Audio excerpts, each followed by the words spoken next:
به نام خدا، فرامرزی هستم با مجموعه دروس امریکن انگلیش فایل سطح 2 یونیت 4 رو با هم میخوایم بخونیم. یونیت 4A در بحث گرامر. در این یونیت ما present perfect plus yet and already رو کار میکنیم. حال کامل هست به علاوه yet و already که قید هست، adverb هست. در وکب housework رو داریم make or do، کارهای خونه، و تفاوت فعلهای make و do رو در قسمت وکب انجام میدیم. و pronunciation ی and ج، صدای ی و ج رو در انگلیسی کار میکنیم. علائم فونتیکش رو هم که اینجا آورده. عنوان درسمون هم هست parents and teenagers، والدین و نوجوانان. در قسمت بابل هم میبینیم have you cleaned up your room yet؟ have you cleaned up your room yet؟ بالاخره اتاقتو تمیز کردی؟ Yes, I did it this morning. بله، این کار رو امروز صبح من انجام دادم. بریم قسمت 1 reading. A. Look at the definition of teenager. How do you pronounce it? Do you have a similar word in your language to describe a person of that age? خب در قسمت پایین یک اکسترکتی از دیکشنری آورده.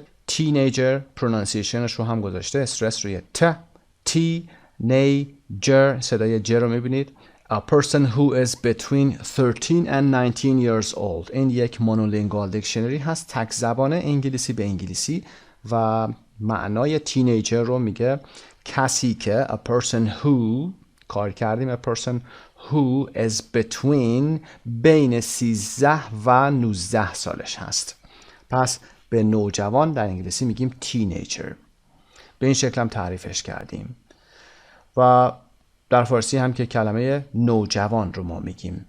برای تینیجر اگر خورده بازترش بکنیم، شاید قبلا هم خدمتون گفتم، تینیجر عددهای 13 رو تا 19 رو اگر یادتون بیاد در قسمت اعداد گفتیم که 13 تا 19 به این شکل خونده میشن 13 14 15 همینطور تا 19. اینا آخرشون تین دارن و ایج هم که میدونید سن هست. سن هایی که توشون تین داره به همین سادگی تینیجر یا نوجوان میشه. بقیه سن ها که میدونید دیگه عددهایی هستن که تین در انتهاشون نداره. خب این از توصیف تینیجر. بریم قسمت B. Read the article about some annoying habits. یک آرتیکلی در قسمت پایین هست که در مورد some annoying habits صحبت میکنه. annoying habits عادات هست، جمع habit عادت و habits عادات. Annoying are things people do regularly that others don't like. شما یه وقتی میبینید یه کسی کارایی رو انجام میده که شما دوست ندارید، اون رفتارها annoying هست و شما annoyed میشید که در درس‌های بعدی حتما در مورد صحبت میشه. annoying و annoyed، tiring و tired و غیره. خب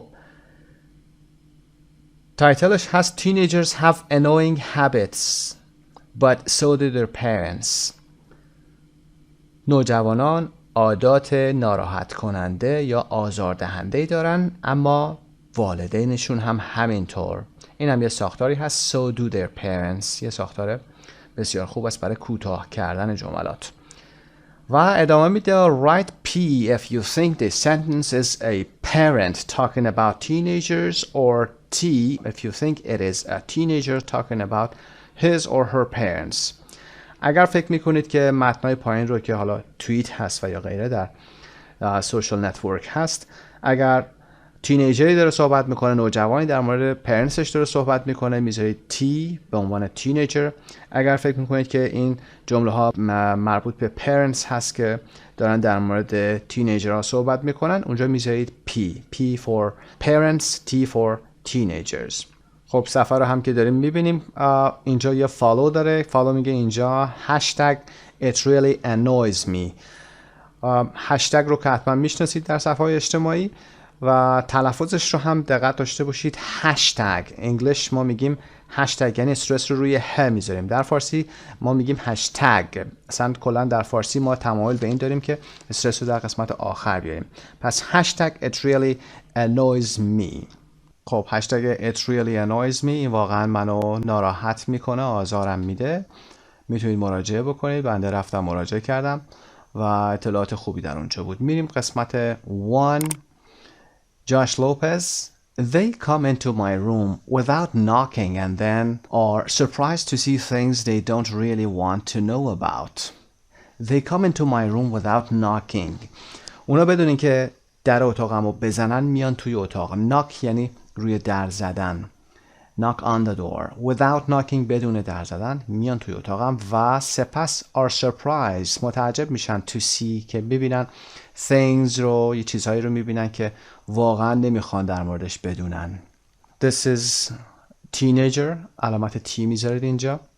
A teenager talking about their pants. A teenager talking about his or her pants.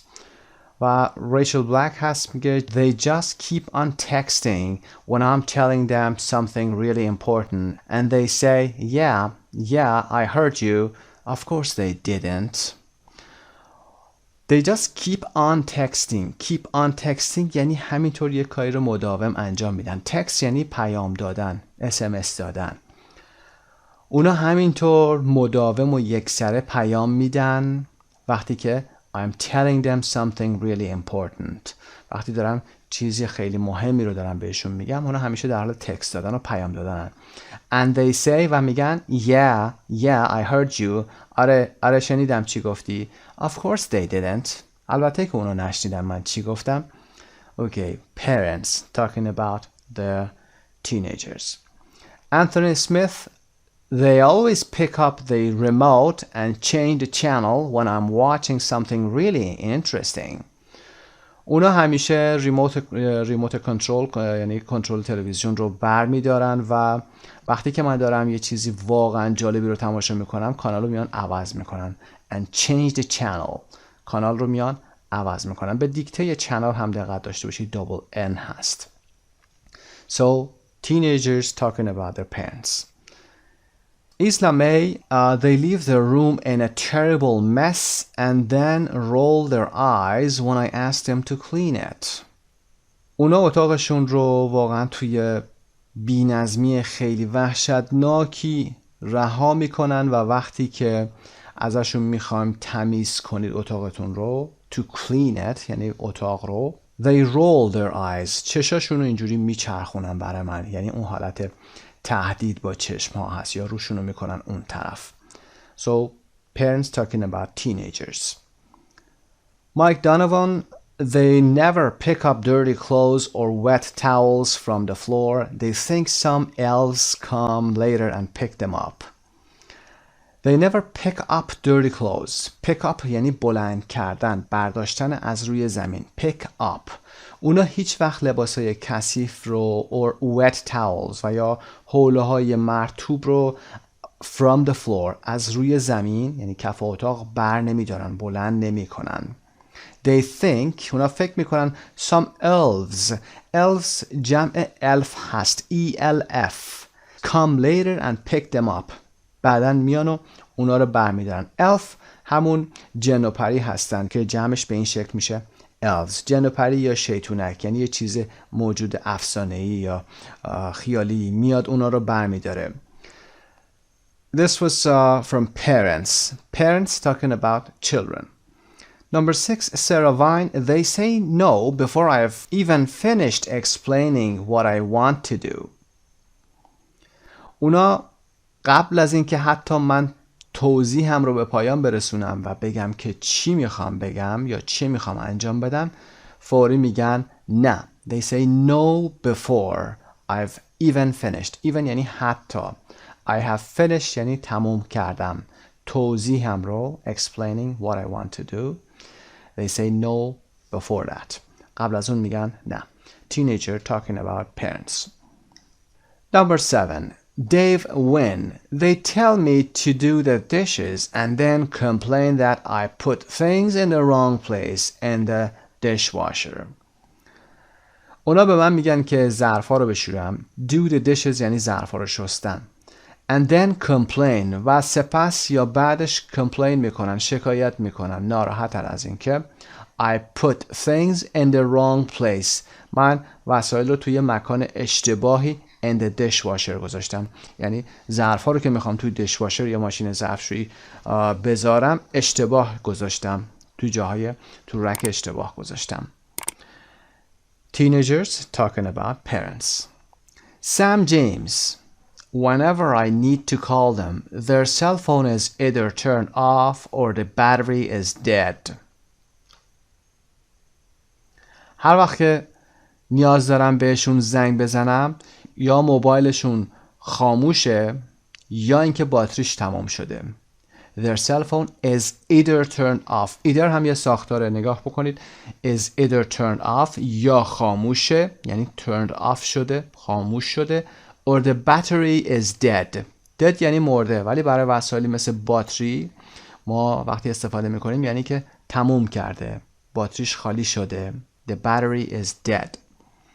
خب this is parents talking about teenagers. Compare with a partner. Do you agree? با یه دوستتون مقایسه بکنید. آیا شما موافق هستید که این پاسخها درست هست یا نه؟ D. Look at the highlighted verbs and verb phrases with a partner. Say what you think they mean. خب این قسمت رو که با هم انجام دادیم. گفتیم without knocking یعنی بدون در زدن. Keep on texting همینطور تکست میدن، مسیج میدن. Change a channel یعنی کانال عوض میکنن. To clean it یعنی تمیزش بکنن. و pick up dirty clothes یعنی لباسهای کثیف رو بلند کردن و برداشتن. Do the dishes یعنی ظرف‌ها رو شستن. و complain یعنی شکایت کردن. E. Do any of the parents or teenagers habits annoy you? Which ones? خب آیا هیچ کدوم از این عادت‌هایی که برای parents و یا teenagers اومده شما رو ناراحت میکنه؟ کدوماشون؟ Which one یعنی کدومشون، یه دونه. کدومش یه دونه. Which ones یعنی کدومهاشون. خب این قسمت رو خودتون میتونید انجام بدید. بریم قسمت 2 vocabulary. وبسایت مجموعه زبان ایرانی. Vocabulary. Housework, make or do. Look again at the highlighted phrases from the text. Which three are connected with housework? Housework, make or do. کارهای خونه فعل make و یا do. A. Look again at the highlighted phrases from the text. Which three are connected with housework? عبارت‌هایی که در متن قبلی هایلایت شدن رو نگاه کنید و بگید که کدومی که از اون سه تا عبارت در ارتباط با کارهای خونه هست. To clean it number 1 هست، تمیز کردن. To pick up dirty clothes برداشتن لباس‌های کثیف از روی زمینه. Do the dishes number 3 هست، شستن ظرف‌ها. B. Page 154 vocabulary bank housework make or do. حتما برید مراجعه بکنید به ویدیو کلیپ صفحه 154 vocabulary bank کارهای خونه make or do. تفاوت فعل make و do رو ببینید. اونجا وقتی که مسلط شدید بیایید ادامه درس رو انجام بدیم با هم. 3. Grammar present perfect plus yet and already. حال کامل به علاوه قیدهای yet و already. 2.15 Look at the pictures. What do you think the people are arguing about? Listen and check. خب به فایل صوتی 2.15 حتما گوش بکنید و بعد باید بگید که این آدما دارن در مورد چی بحث میکنن. Arguing argue A-R-G-U-E هست. Arguing که شده ایش هست شده. دارن بحث میکنن. Listen and check داشته باشین. خب به فایل صوتی گوش کنید و ببینید که پاسخ چی هست. اما برای اینکه بهتر کار بکنیم میریم قسمت B رو هم با هم انجام میدیم، چون در قسمت B متن تمام این مکالمات رو مربوط به 2.15 رو آورده. اونجا بیشتر در مورد already و yet هم صحبت خواهیم کرد. Listen again and complete the dialogues with a past participle from the list. خب میگه به مکالمات دوباره گوش بکنیم و قسمت‌های خالی رو بیایید با past participle که از لیست اومده، یعنی قسمت سوم از افعال، یعنی اون صرف افعالی که گفتیم قبلا، بیایید پر بکنید. فعل‌ها هم قسمت سومش رو آورده asked, done, dried, finished, looked و seen هست که asked قسمت سوم فعل ask، done قسمت سوم فعل do هست، do, did, done dried قسمت سوم dry هست. dry dried. finished قسمت سوم finish هست. looked قسمت سوم look هست و seen هم که قسمت سوم فعل see به معنای دیدن هست. بریم قسمت پایین. number 1 که مکالمه 1 صفحه قبل هست. Have you seen my yellow sweater? I can't find it. Have you seen دیدی لباسم رو؟ پولوور زردم رو دیدی؟ Have you seen my yellow sweater? I can't find it. نمیتونم پیداش بکنم. ساختار present perfect رو آورده. Have you seen my yellow sweater? No, I haven't. یعنی نه ندیدم. حالت کوتاه شده. No, I haven't seen it. نه ندیدمش. Have you looked in your closet? آیا توی کمدت رو نگاه کردی؟ Closet امریکن هست به معنای کمدت رو نگاه کردی. Have you looked که قسمت سوم فعل look هست. Of course I have. البته که نگاه کردم. Of course I have یعنی of course I have looked in my closet. What's that under your bed? اون چیه زیر تختته؟ What's that under your bed? اون چیه زیر تختته؟ Oh yes, I remember now. I borrowed it. Oh آره. حالا یادم اومد. I borrowed it. من ازت قرض گرفته بودم اونو. I borrowed. این past simple هست. I borrowed it. من قبلا اینو ازت قرض گرفتم. So number 1, the daughter borrowed her mother's sweater.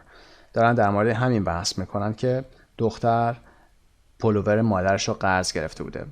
Number 2, why aren't you doing your homework? چرا تکلیفاتو انجام نمیدی؟ I've already done it. من انجام دادم یعنی قبلا اینو انجام دادم. already معنی زیادی داره. یکی از معانیش میتونه همین حالا باشه، از پیش باشه، قبلا باشه و یا همون وقت. و یه وقتایی میبینید که already و yet معادل درستی هم ممکنه که تو زبان ما براشون نباشه. اما already رو ما به این شکل میگیم، در انگلیسی میگیم که done earlier than expected، یعنی قبل از اینکه انتظارش داشته باشیم انجام شده باشه already. ولی کلا به زمان گذشته‌ای که الان داریم صحبت میکنیم کمی قبل از اون برمیگرده. فکرش نمیتونی بکنی. من این رو انجام دادم. I've already done it. من این رو انجام دادم یعنی انجام شده است، تمومه. Really? When? واقعا؟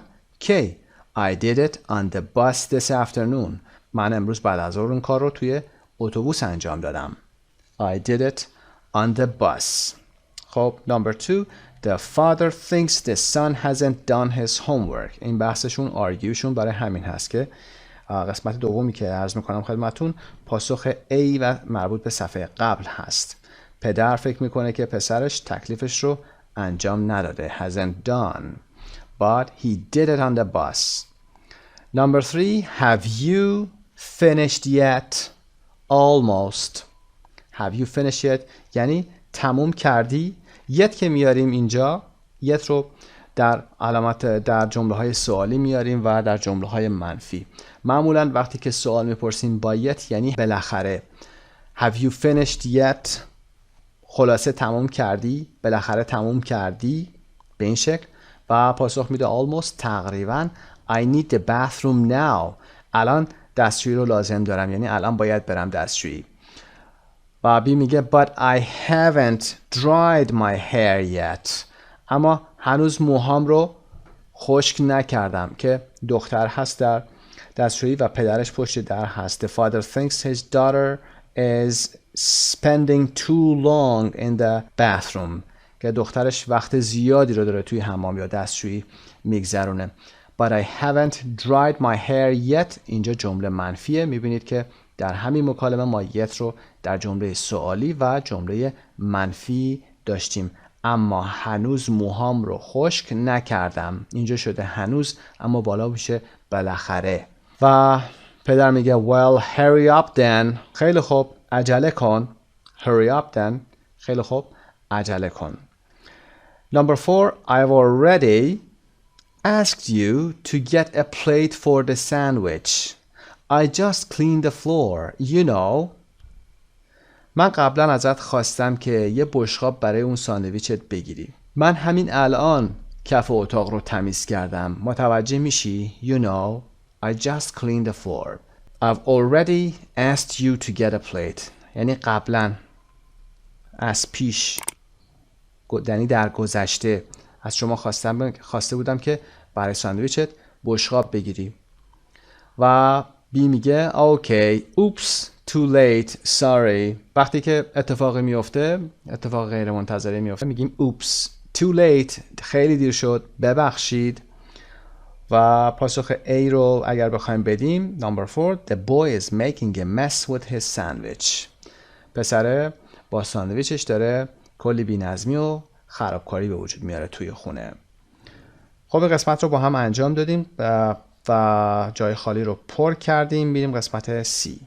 Look at the first two questions in dialogue 1. به دو سوال اول در دیالوگ 1 نگاه بکنید. Are they about A specific time in the past، یه زمان مشخص در گذشته. B a non-specific time، یه زمان نامشخص.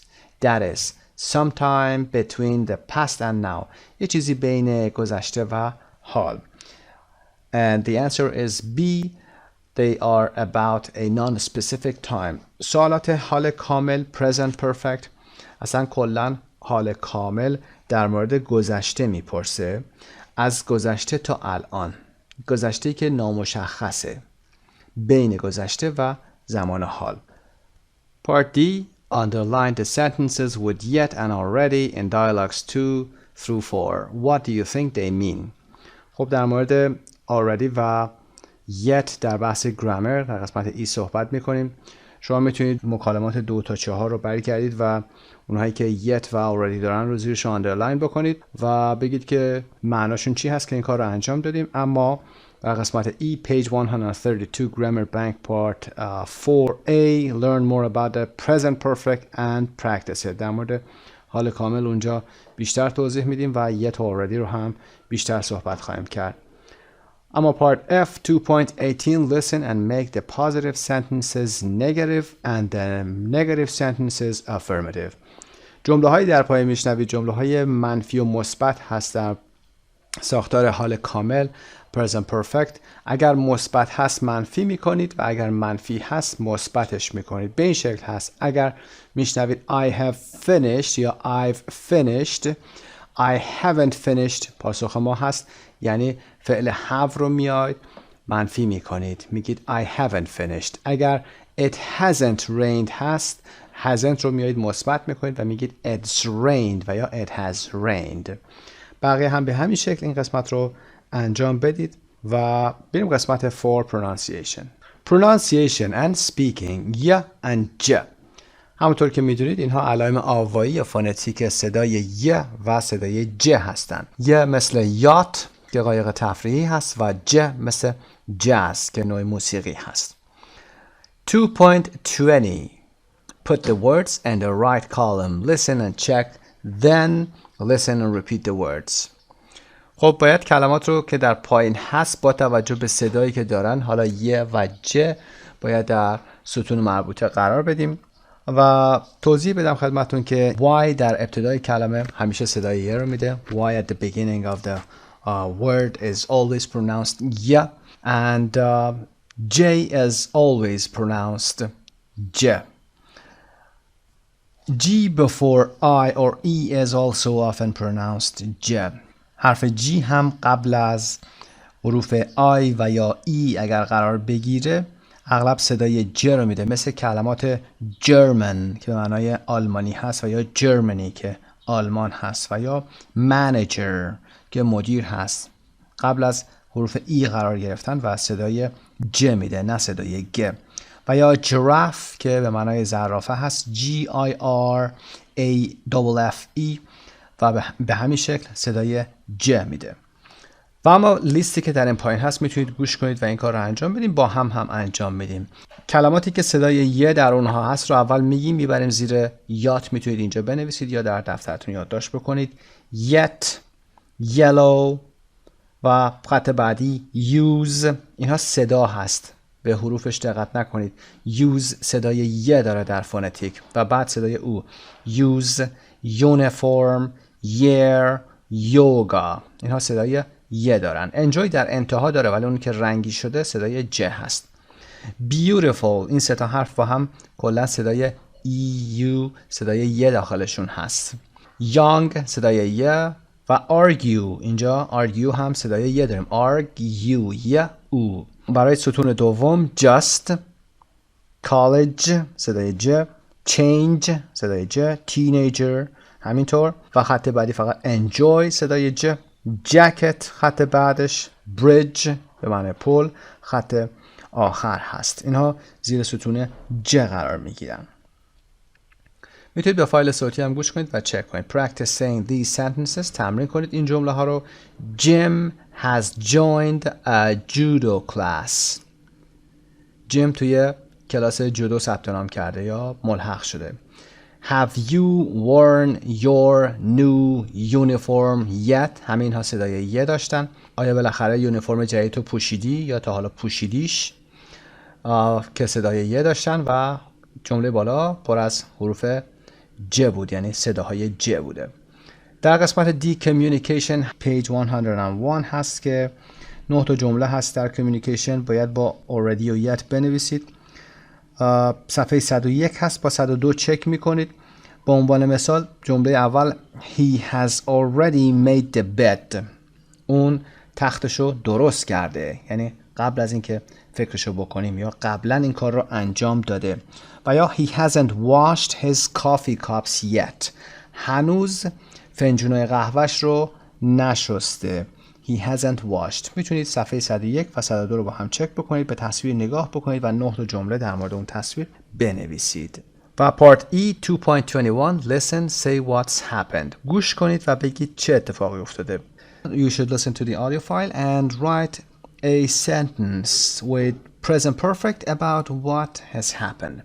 یه چیزایی اتفاق میفته با توی این فایل صوتی و باید گوش بکنید و بگید که چه اتفاقی میفته. اون صدا مربوط به چه چیزی هست. خب حتما به فایل صوتیتون گوش کردید. Number 1 someone has broken a glass. یه کسی یه لیوانی رو شکسته.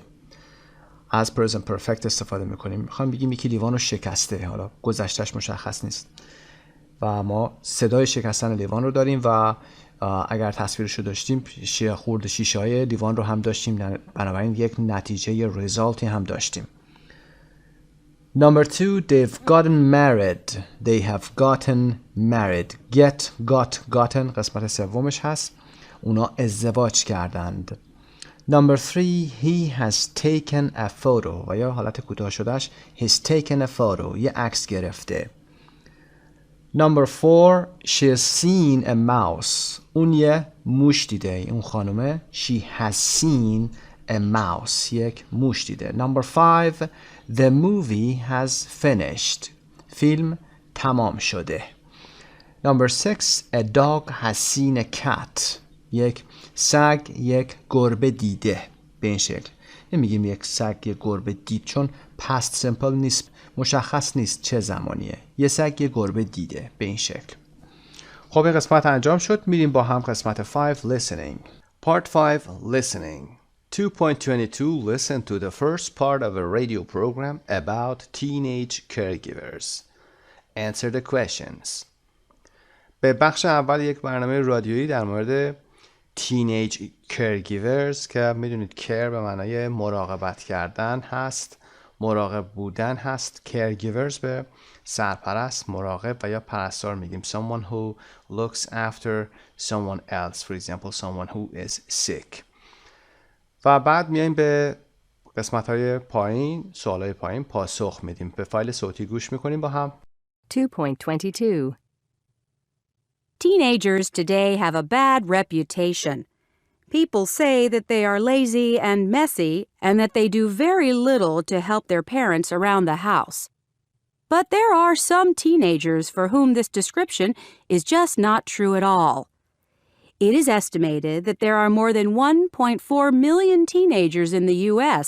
who have to look after a member of their family, their mother or father, or brother or sister.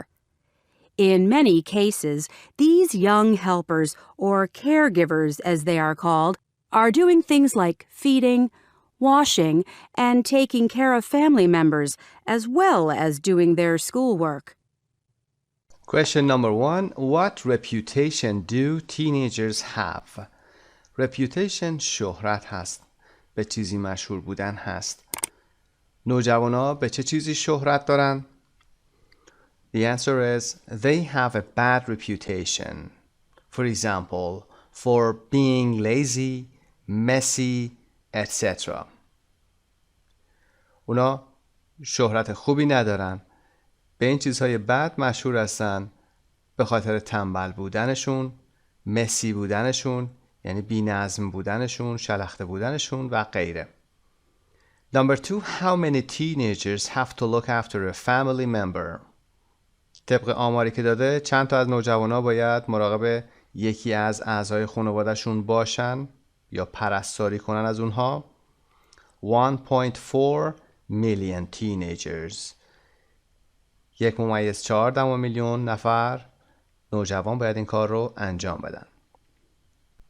3. What kinds of responsibilities do these young helpers have? Responsibility یعنی مسئولیت. Responsibilities جمعش هست. چه نوع مسئولیت هایی این پرستاران جوان دارند؟ Young helpers. کسانی که کمک میکنن. Feeding, washing and taking care of family members. Feed مثل غذا FOOD هست. Feed FEED هست. فعل غذا دادن هست. We feed our babies. ما به بچه همون غذا میدیم. پس feeding غذا دادن، washing شستشو and taking care of family members و مراقبت از اعضای خانواده. خب میریم قسمت 2.23. Now listen to the rest of the program. In what way are the two teenagers unusual? Do they feel positive or negative about their lives? خب به فایل صوتی گوش میکنیم. بعد قسمت C رو هم انجام بدیم. Listen again and answer with A for Alice, D for Daniel, or B for both of them. 2.23. I'd like to welcome to the program two of these teenagers, Alice and Daniel, who are 17 years old and who both take care of family members. Hello, Alice. Hello, Daniel. Hi. Who do you take care of? I take care of my mom. She has ME. It's a disease. It means that she feels tired all the time and she can't walk very well. And I also take care of my younger brother and sister. He's 6 and she's 4. I take care of my mom, too. She had a bad car accident 7 years ago, and she can't walk. I also take care of my little sister. You both do a lot of housework.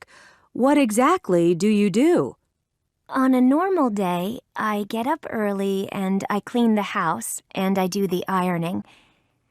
After school, I sometimes take my mom to the store in her wheelchair. In the evening, my dad makes the dinner. I'm not very good at cooking. But I make sure my brother and sister eat their dinner, and then I put them to bed. My day's pretty similar. I clean the house and iron, but I also do the cooking and the grocery shopping. My dad left home 4 years ago, so we're on our own. I take my sister to school and make sure that my mom is okay. I have to give her massages every evening. How do you feel about the way you live?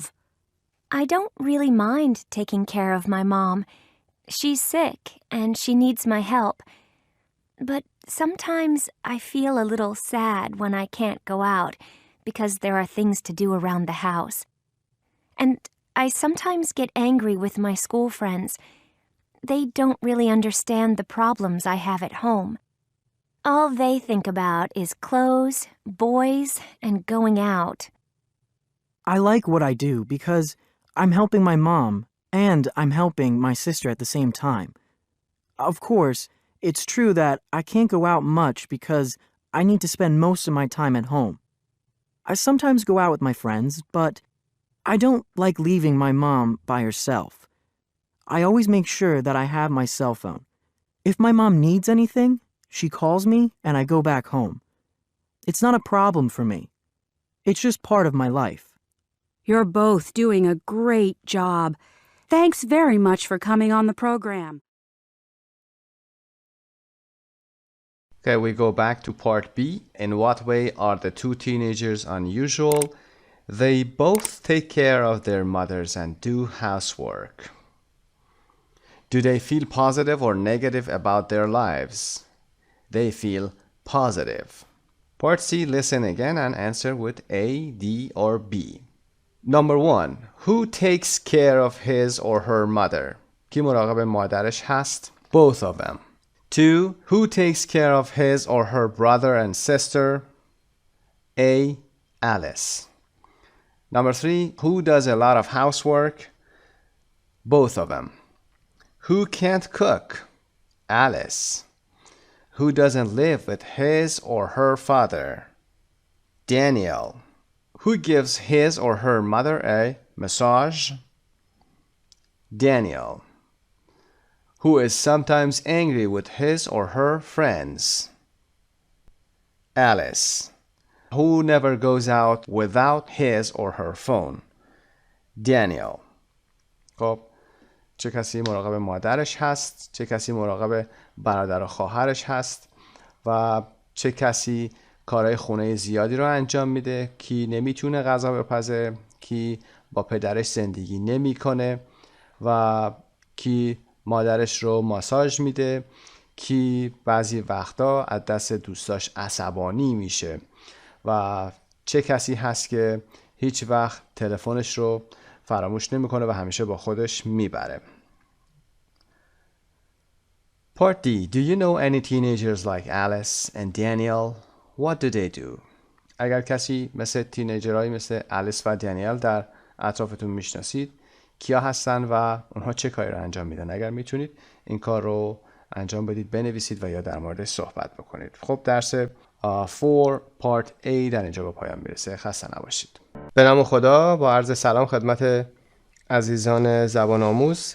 بعد از یونت 4A 4B رو با عنوان Fashion and Shopping ادامه میدیم. در Grammar Present Perfect or Simple Past مقایسه هست. قسمت اول حال کامل و گذشته ساده.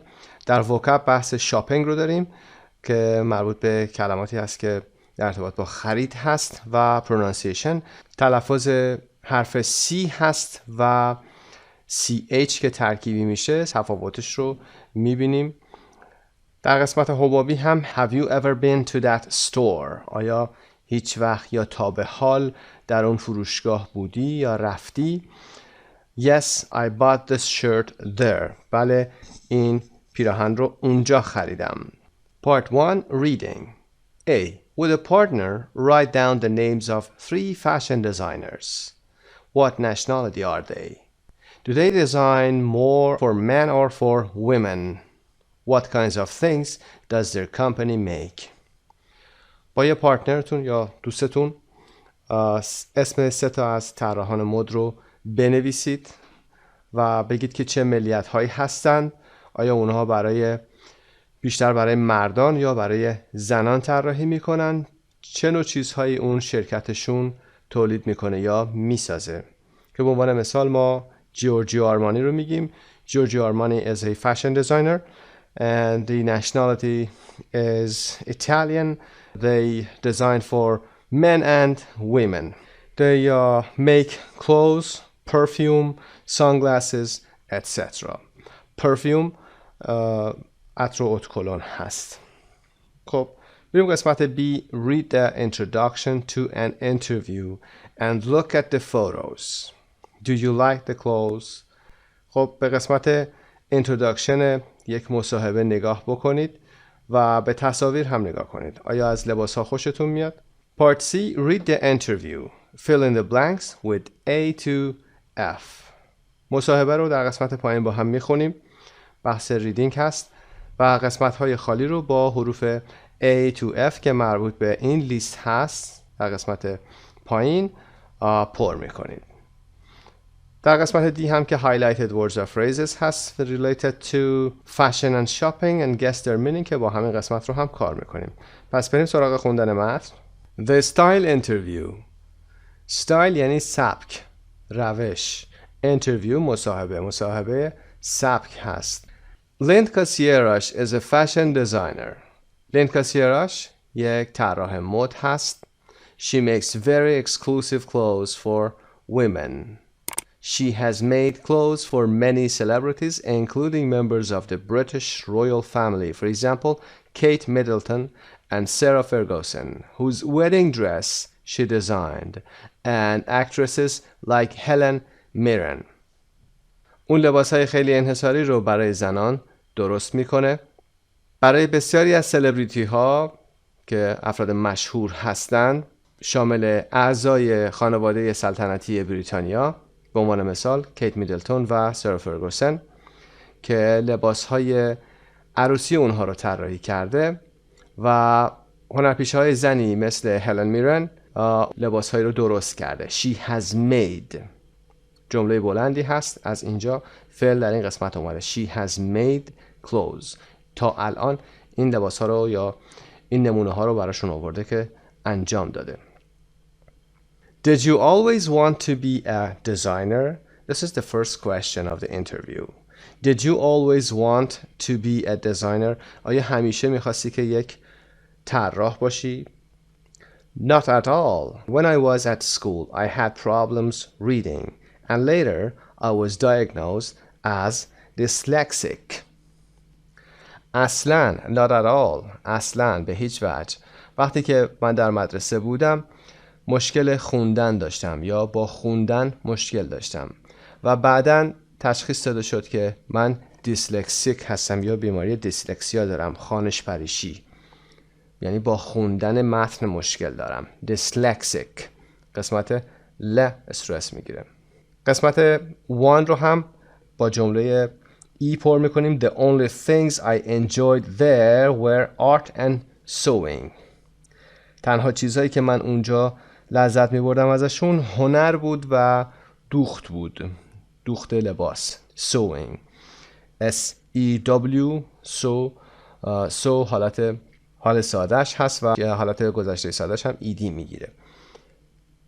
پس تنها چیزی که من اونجا لذت میبردم هنر بود و خیاطی یا دوختن بود. After school, I took a secretarial course and then I got a job at Vogue magazine. بعد از مدرسه یه دوره منشیگری رو گذروندم، secretarial، و شغلی رو در مجله ووگ به دست آوردم. ووگ هم که در تصویر پایین اگر ملاحظه کنید قسمت چپ یه مجله معروفی هست که بحث مد هست و لباس و بیشتر هم بحث زیبایی برای خانوم‌ها هست. I loved it and there I realized that what I wanted to do was design clothes. من عاشق این بودم، یعنی کاری که توی مجله ووگ داشتم. و سپس I realized متوجه شدم، درک کردم که آنچه که میخواستم انجام بدم طراحی پوشاک بود. What I wanted to do was design clothes. Next question. Why do you think people like your clothes? چرا فکر میکنید که مردم از پوشاک شما، لباسهای شما خوششون میاد؟ Answer. Being a female designer has many advantages. طراح لباس زنان بودن مزیت‌های بسیاری داره. Has many advantages. Advantages, disadvantages. متضادش هست. قسمت تو رو با جمله B پر میکنید که در قسمت بالا هست. B. I really understand how women want to feel. واقعا درک میکنم که زنها میخوان چه احساسی داشته باشن. یعنی اون احساس زنان رو من درک میکنم. آنچه که اونها میخوان رو درک میکنم. My customers leave the studio feeling like $1,000,000. Customers مشتری ها هستن. My customers leave the studio. Studio میتونه حالا جایی باشه که کار ضبط رو ما انجام میدیم یا جایی که شما میدید برای مصاحبه تلویزیونی، اما اینجا چون بحث آرت هست و طراحی هست. استودیو جایی هستش که این خانم کار میکنه، یه ساختمان‌های بزرگی هست که در اونجا طراحی صورت میگیره یا نقاشی صورت میگیره. استودیو رو برای استودیو فلت یا استودیو اپارتمنت هم از اون خونه هایی هست که گاهی وقتا میبینید در فیلم ها، خونه های بزرگی هست که آپارتمانی هست معمولا و یک اتاق خیلی بزرگ هست که همه حالا در اونجا کار میکنن یا زندگی میکنن. They leave feeling like $1,000,000. وقتی میگیم like $1,000,000 یعنی خیلی راضی و خوشحال. I feel like $1,000,000 یعنی احساس خیلی رضایت و خوشحالی و شعف دارم. بریم قسمت پایین. What nationality do you think has the best fashion sense? فکر میکنید که چه ملیتی یا چه کشوری بهترین احساس مد رو داره، بهترین درک رو داره؟ Probably the Italians. احتمالاً ایتالیایی ها هستن. Number 3 رو هم با F پر میکنید. They are so chic and their sense of color is so natural to them. اونا خیلی شیک هستن و حس رنگ خیلی خوب و طبیعی دارن. یعنی توی انتخاب رنگ واقعا خیلی حس خوبی دارن. رنگ های متفاوت و کالرفول رو برای لباس هاشون انتخاب میکنن. و از اون دسته ملیت هایی نیستن که لباس های تیره، مشکی و دلگیر رو همیشه انتخاب میکنن. بریم قسمت بالا. Have you ever been to a costume party? آیا تا به حال بودی؟ Have you ever been؟ وقتی میگیم have you ever been یعنی تا حالا بودی، رفتی.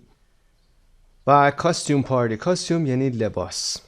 costume party هم پارتی هست که در اون لباس رو تغییر میدن و شکل‌های مختلفی هست. این لباس‌ها کاراکترهای متفاوتی رو آدم‌ها انتخاب میکنن، اون لباس رو طراحی میکنن و میپوشن و با شکل‌های متفاوت در اون مراسم شرکت میکنن. خب I hate costume parties. من از costume parties یا مراسم مهمانی بال ماسکه متنفرم. But I can't remember one when I was 10. اما یکیشو میتونم به خاطرم بیارم. I can remember one یعنی یکیشو میتونم به خاطر بیارم وقتی که 10 سالم بود. What did you go as? What did you go as یعنی به عنوان چه چیزی رفتی.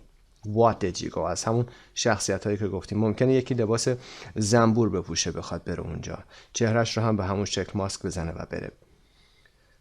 سوال اول رو هم که پرسید دقت داشته باشید، با present perfect پرسید، اما ادامه سوالش رو همون سوال رو اومده با simple past داره میپرسه، گذشته ساده دیگه میپرسه. My mother made me and my younger sister dress as a bride and bridegroom. I was the bridegroom. مادر من و خواهر کوچیکترم رو مجبور کرد که لباس عروس و داماد رو بپوشیم. As a bride and bridegroom. bridegroom و یا groom داماد. میتونیم بگیم groom و یا bridegroom. و خود bride هم که عروس هست. I was the bridegroom. من داماد بودم. و number 4 پاسخش جمله A هست. I absolutely hated dressing as a man. من به شدت از لباس پوشیدن به عنوان یک مرد متنفر بودم. Okay? Next question. Have you ever met someone who was wearing exactly the same outfit as you? آیا تا به حال کسی رو ملاقات کردی؟ Have you ever met؟ تا به حال. met. کسی رو ملاقات کردی که دقیقاً مثل شما لباس پوشیده باشه؟ Outfit به معنای clothes هست، لباس. Never, thank goodness. Never, هرگز. Thank goodness یعنی thank God. شکر خدا هرگز اینطور نبوده. I'm lucky because I can choose from a large selection of our collection each season. من خوش شانسم به خاطر اینکه میتونم از گستره وسیعی که در مجموعه‌مون داریم برای هر فصل انتخاب بکنم. A large selection of our collection مجموعه ما each season هر فصل. یعنی انواع لباس‌های مختلف دارم که با هم دیگه مچ میکنم و کسی مشابه من نمیشه. Have you ever fallen because you were wearing very high heels? آیا تا به حال افتادی، زمین خوردی؟ Have you ever fallen? Fall, fail, fallen. Because you were wearing very high heels. به خاطر اینکه کفش‌های خیلی پاشنه بلند پوشیده باشی. High heels, low heels. High heels یعنی پاشنه بلند، low heels یعنی پاشنه کوتاه. I've never fallen. هیچ وقت نیافتادم. هیچ وقت زمین نخوردم. But once I had to take off my shoes in the middle of a reception at the House of Lords. اما یک بار، once رو گفتیم یک بار، مجبور شدم I had to در گذشته هست take off my shoes کفشامو در بیارم در میانه یا در وسط reception که مهمانی یا ضیافت هست یا میتونه مهمانی شام یا غیره باشه at the House of Lords که در مجلس اعیان یا مجلس لردهای انگلیس هم بوده مجبور شده اونجا کفشاشو در بیاره. نمبر 5 هم جمله دی هست My feet were killing me. پاهام داشت منو میکشت یا خیلی درد میکرد. My feet were killing me. اگر پاهاتون درد میکنه خیلی میخواید کفشتون رو در بیارید که راحت تر باشید میگید My feet are killing me. feet که میدونید جمع foot هست. Or my hands are killing me. Or my thumb is killing me. شستم خیلی درد میکنه. میتونید از این عبارت استفاده کنید. بریم ادامه بدیم. What did you do? ببینید جمله بعدی رو میاد با گذشته ساده میپرسه. مربوط به همون سوال اما دیگه جزئیات که میخواد بره بپرسه. چی کار کردی؟ کی بود؟ چرا اینطور شد؟ و غیره رو میاد از گذشته ساده simple past استفاده میکنه. I walked out into the street in bare feet and jumped into a taxi. چی کار کردی؟ و پاسخ میده من پا برهنه رفتم توی خیابون in bare feet.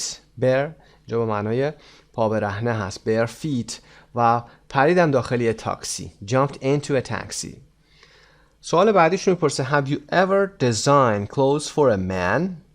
آیا تا به حال لباس برای یک مرد هم طراحی کردی؟ Yes I have. پاسخ کوتاه میده Yes I have. بله این کارو کردم. When was it? ببینید دوباره میخواد بره تو دیتیل تو جزئیات میگه When was it? Simple past. کی بود? It was when I was studying at the London College of Fashion. زمانی بود که من در کالج مد لندن داشتم درس میخوندم. I designed my first men's wear collection, shirts, pants and leather jackets. من اولین مجموعه لباس‌های مردونه رو اونجا طراحی کردم که میگه شامل شرتس پیراهن‌ها بوده، شلوار و leather jackets کاپشن چرمی بوده. قسمت 6 رو با جمله C پر میکنیم. My boyfriend at that time was very lucky. دوست پسر من در اون زمان خیلی خوش شانس بود. He didn't need to buy any clothes that year. اون دیگه اون سال نیاز نداشت هیچ لباسی بخره. در قسمت پایینم که گلاسری هست bride or bridegroom a woman or a man on the day of her or his wedding که گفتیم bride اون خانومی هست که ازدواج میکنه که میشه عروس و bridegroom که groom هم میگیم داماد هست on the day of his wedding. The House of Lords رو هم که در اونجا گفتیم the second house of the British Parliament مجلس اعیان یا لردهای انگلیس هست. خب این متن رو با هم انجام دادیم قسمت های خالی رو پر کردیم highlighted words or phrases رو هم صحبت کردیم در مورد present perfect و simple past هم یه اطلاعاتی دادیم. میریم صفحه بعد grammar. وبسایت مجموعه زبان ایرانیان. Part 2 grammar present perfect or simple past part 1 حال کامل یا گذشته ساده. A. Look at the last 4 questions in the interview. Answer with a partner. به 4 سوال آخر این مصاحبه نگاه بکنید و به سوالات زیر پاسخ بدید. Number 1. Which questions are about experiences sometime in Linka's life? کدوم سوالات در مورد خاطرات یا آنچه که بر لینکا گذشته هست در زندگیش که سوالاتی که present perfect هست مثل have you ever been to a costume party و یا have you ever met someone who was wearing exactly the same outfit as you و سوال بعدی هم که have you ever fallen. اینها سوالاتی هستن که present perfect هستن و در مورد سرگذشتش یا خاطراتش هست اتفاقی که در کل زندگیش افتاده به صورت present perfect میپرسیم. آیا تا به حال این اتفاق افتاده برات؟ آیا تا به حال دیدی؟ Which questions are about a specific moment in Linka's past.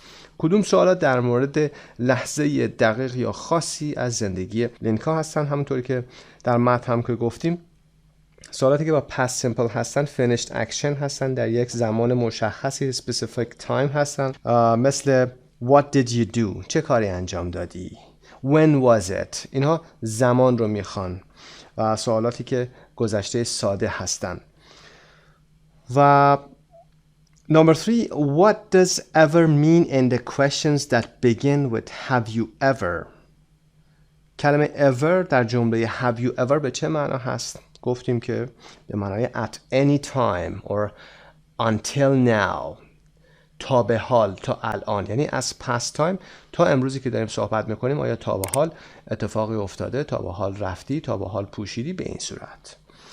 و قسمت B page 132 grammar bank for B learn more about the present perfect که میرید در اون قسمت ویدیو کلیپش هم آماده هست، تفاوت simple past و present perfect رو میبینید و تمریناتش رو هم انجام بدید. Part 3 listening 2.26 listen to 4 people answering the questions have you ever bought something you have never worn. 4 نفر در listening این بخشمون صحبت میکنن به این سوال که آیا تا به حال لباسی رو خریدی که نپوشیده باشی. پاسخ میدن what did they buy، چی خریدن. write 1 to 4 in the boxes، در باکس هایی که در پایین هست عدد 1 تا 4 رو می نویسید. there is one item you don't need، یه آیتم هم که اضافه است شما لازم ندارید. بعد از اون قسمت پایین رو هم پر میکنیم. listen again what was the problem with the clothes، مشکل لباساشون هم چی بود. write 1 to 4 in the boxes که اگر میتونید همزمان این دوتا رو در نظر بگیرید و انجام بدید. خب با هم به فایل صوتی 2.26 گوش میکنیم و بعد we'll answer the questions. 2.26 1. Have you ever bought something that you've never worn? Yes. Hasn't everyone? I remember some pants I bought that I never wore. What was the problem with them? They were very tight black leather pants that I bought from a second-hand store when I was about 20 years old. I remember when I was in the fitting room, I thought they looked amazing. I thought I looked like Jim Morrison from The Doors. But when I got home in the cold light of day, I realized that I look more like one of the women from ABBA. That's why I never wore them. 2. Have you ever bought something that you've never worn? Yes, a karate uniform. I decided that I wanted to do karate, and I signed up for lessons and bought the uniform and the orange belt. But then I changed my mind and decided not to take the lessons. Why not? I was worried that someone would knock my teeth out. Do you still have the uniform? No, I sold it on eBay. 3. Have you ever bought something that you've never worn? Sadly, it happens to me a lot because I hate clothes shopping and I never try things on. For example, I have a shirt in my closet now that I've never worn. Why not? Well, I bought it in a hurry a few months ago and then I put it away in my closet.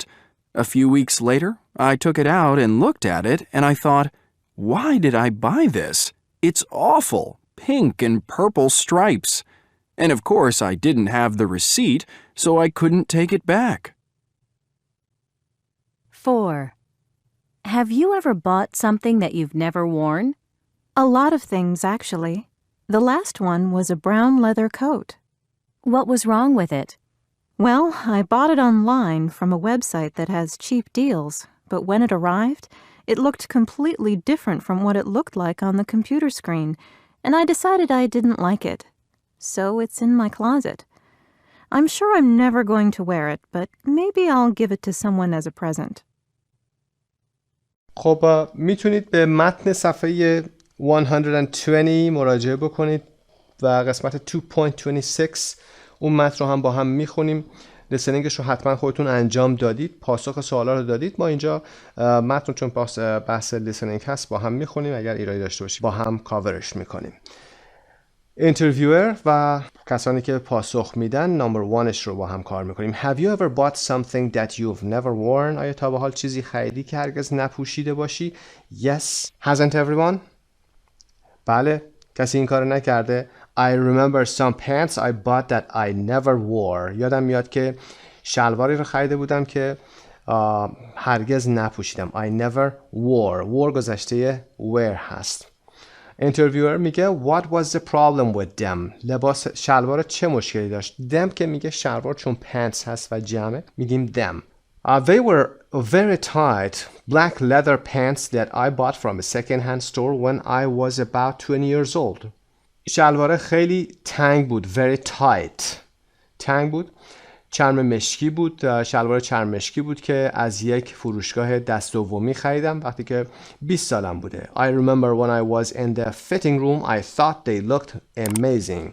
یادم میاد که وقتی داخل اتاق پرو بودم fitting room فکر میکردم که واقعا شگفت انگیز به نظر میرسه. I thought I looked like Jim Morrison from the Doors. فکر میکردم که شبیه جیم موریسون در برنامه دورز شدم یا فیلم دورز شدم.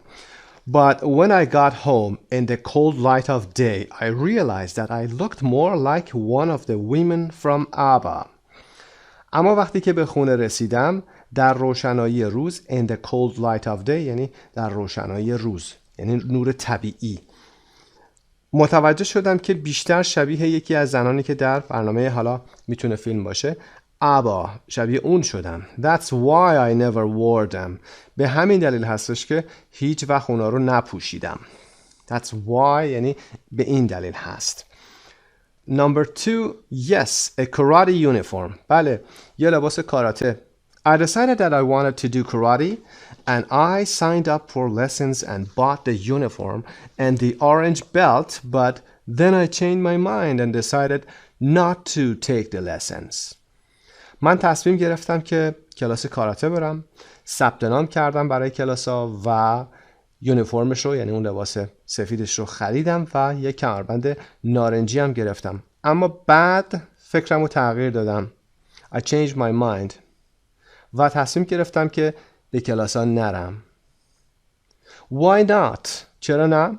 I was worried that someone would knock my teeth out. نگران بودم که یکی بزنه دندونامو بشکنه. Do you still have the uniform? آیا هنوز یونیفرم رو داری؟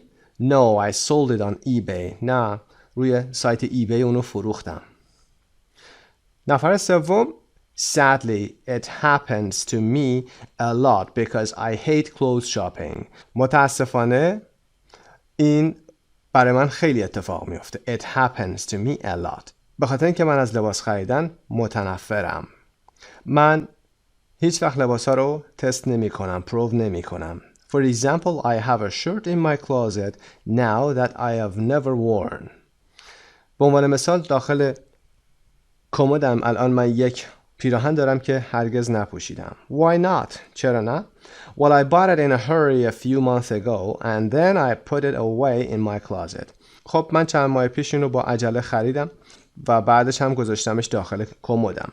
A few weeks later, I took it out and looked at it and I thought, why did I buy this? چند هفته بعدش من درش آوردم از کمد و نگاهی بهش انداختم و فکر کردم چرا اینو اصلا خریدم؟ It's awful. Pink and purple stripes. خیلی بده. راهروهای صورتی و بنفش. And of course I didn't have the receipt, so I couldn't take it back. و البته که من رسیدش رو هم نداشتم، یعنی برگه فاکتورش رو نداشتم و نمیتونستم اونو به فروشگاه برگردونم. پس نفر چهارم A lot of things actually. At least one was a brown leather coat. در واقع خیلی چیزها. حداقل یکیش که کت قهوه‌ای چرمی بود. What was wrong with it? مشکلش چی بود? What was wrong with it? مشکلش چی بود؟ Well, I bought it online from a website that has cheap deals, but when it arrived, it looked completely different from what it looked like on the computer screen, and I decided I didn't like it. خب من به صورت آنلاین از یه وبسایتی که وسایل ارزون میفروشه اینو خریدم و اما وقتی که رسیدش، یعنی به خونه هم رسید، به آدرس هم رسید، کاملا متفاوت از اون چیزی بود که روی مانیتور دیده بودم و تصمیم گرفتم که دیگه دوستش نداشتم. So it's in my closet. بنابراین الان توی کمدم هست. I'm sure I'm never going to wear it, but maybe I'll give it to someone as a present. و مطمئنم که هیچ وقت اون رو نخواهم پوشید، اما شاید اینو به یه نفر به عنوان هدیه بدم. خب این قسمت رو انجام دادیم. پاسخ‌ها رو هم میگیم. Number 1 is some pants. شلوار بوده. Number 2 some sports clothes. لباس ورزشی بوده و belt بوده. Uniform and an orange belt. Number 3 a shirt. یه پیراهن بوده و number 4 هم که a coat بوده. A leather coat. کت چرمی بوده.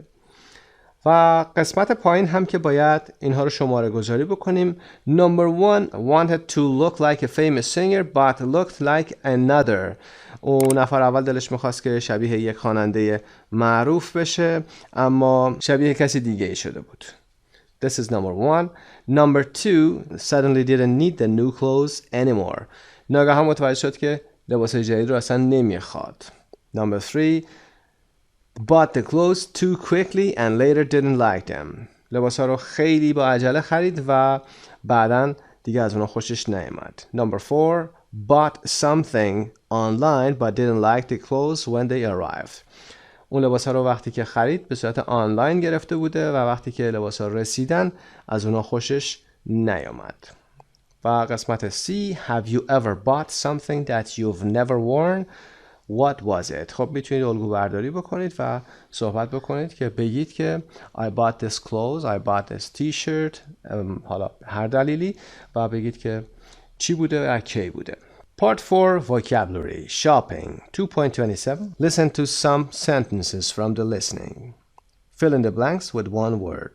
With a partner, say what the highlighted phrases mean. خب به فایل 2.27 گوش کنید. قسمت پایین قسمت های جا خالیش رو باید پر بکنین and then we say what these highlighted phrases mean. مکالمات از متن بالا گرفته شده، بنابراین ما فقط قسمت های پاسخ رو میگیم و اونهایی که هایلایت شدن. Number 1 I remember when I was in the fitting room I thought they looked amazing. خب fitting room یا the fitting room که با حرف تعریفش آورده یعنی لباس اتاق پروف هست، اتاقی که شما لباس ها رو چک میکنید یا میپوشید. Number 2 I sold it on eBay. من اون رو توی سایت eBay فروختم. On eBay یعنی روی سایت eBay فروختم. Sold گذشته ساده هست. I hate clothes shopping and I never try things on. Try on یعنی پوشیدن. I never try things on یعنی هیچ وقت لباسا رو پروف نمی کنم، چک نمی کنم. Number 4 I didn't have the receipt so I couldn't take it back. Take it back یعنی برگردوندن. I couldn't take it back یعنی نمیتونستم یا نتونستم اون رو برگردونم. Number 5 I bought it online from a website that has cheap deals. I bought it online یعنی من اون رو به صورت آنلاین خریدم. و قسمت B page 155 vocabulary bank shopping هست که به ویدیو کلیپش مراجعه میکنید. وقتی که تمام شد برمیگردید ادامه درس. Part 5 pronunciation C and CH. How is C pronounced in these words? Put them in the right row. حرف C رو نگاه بکنید در کلمات پایین. با هم میخونیم ببینیم که چطور تلفظ میشه. کلمه اول account هست. account. کلمه بعد auction صدای که. account با صدای که خونده شده سی. auction با صدای که. city س. click که. close که. credit card که. customer که. decide s. nice s. proceed s. receipt s. خب همونطور که متوجه شدید بعضی از این سی ها صدای س داشته و بعضی ها صدای که داشته. برای که ما این علامت که رو داریم و برای س که میدونید صدای س هست سنیک و کیو گذاشته. میتونید کلمات رو به ترتیب بذارید. اونهایی که صدای س دارن رو میگیم بقیه صدای کی هستن میتونید جابجا بکنیم. س like snake city decide, nice, proceed, receipt. Listen and check. When is C pronounced س؟ گوش کنید و چک بکنید و بگید که کی صدای س میده حرف C. The answer is C is usually pronounced S before E and I.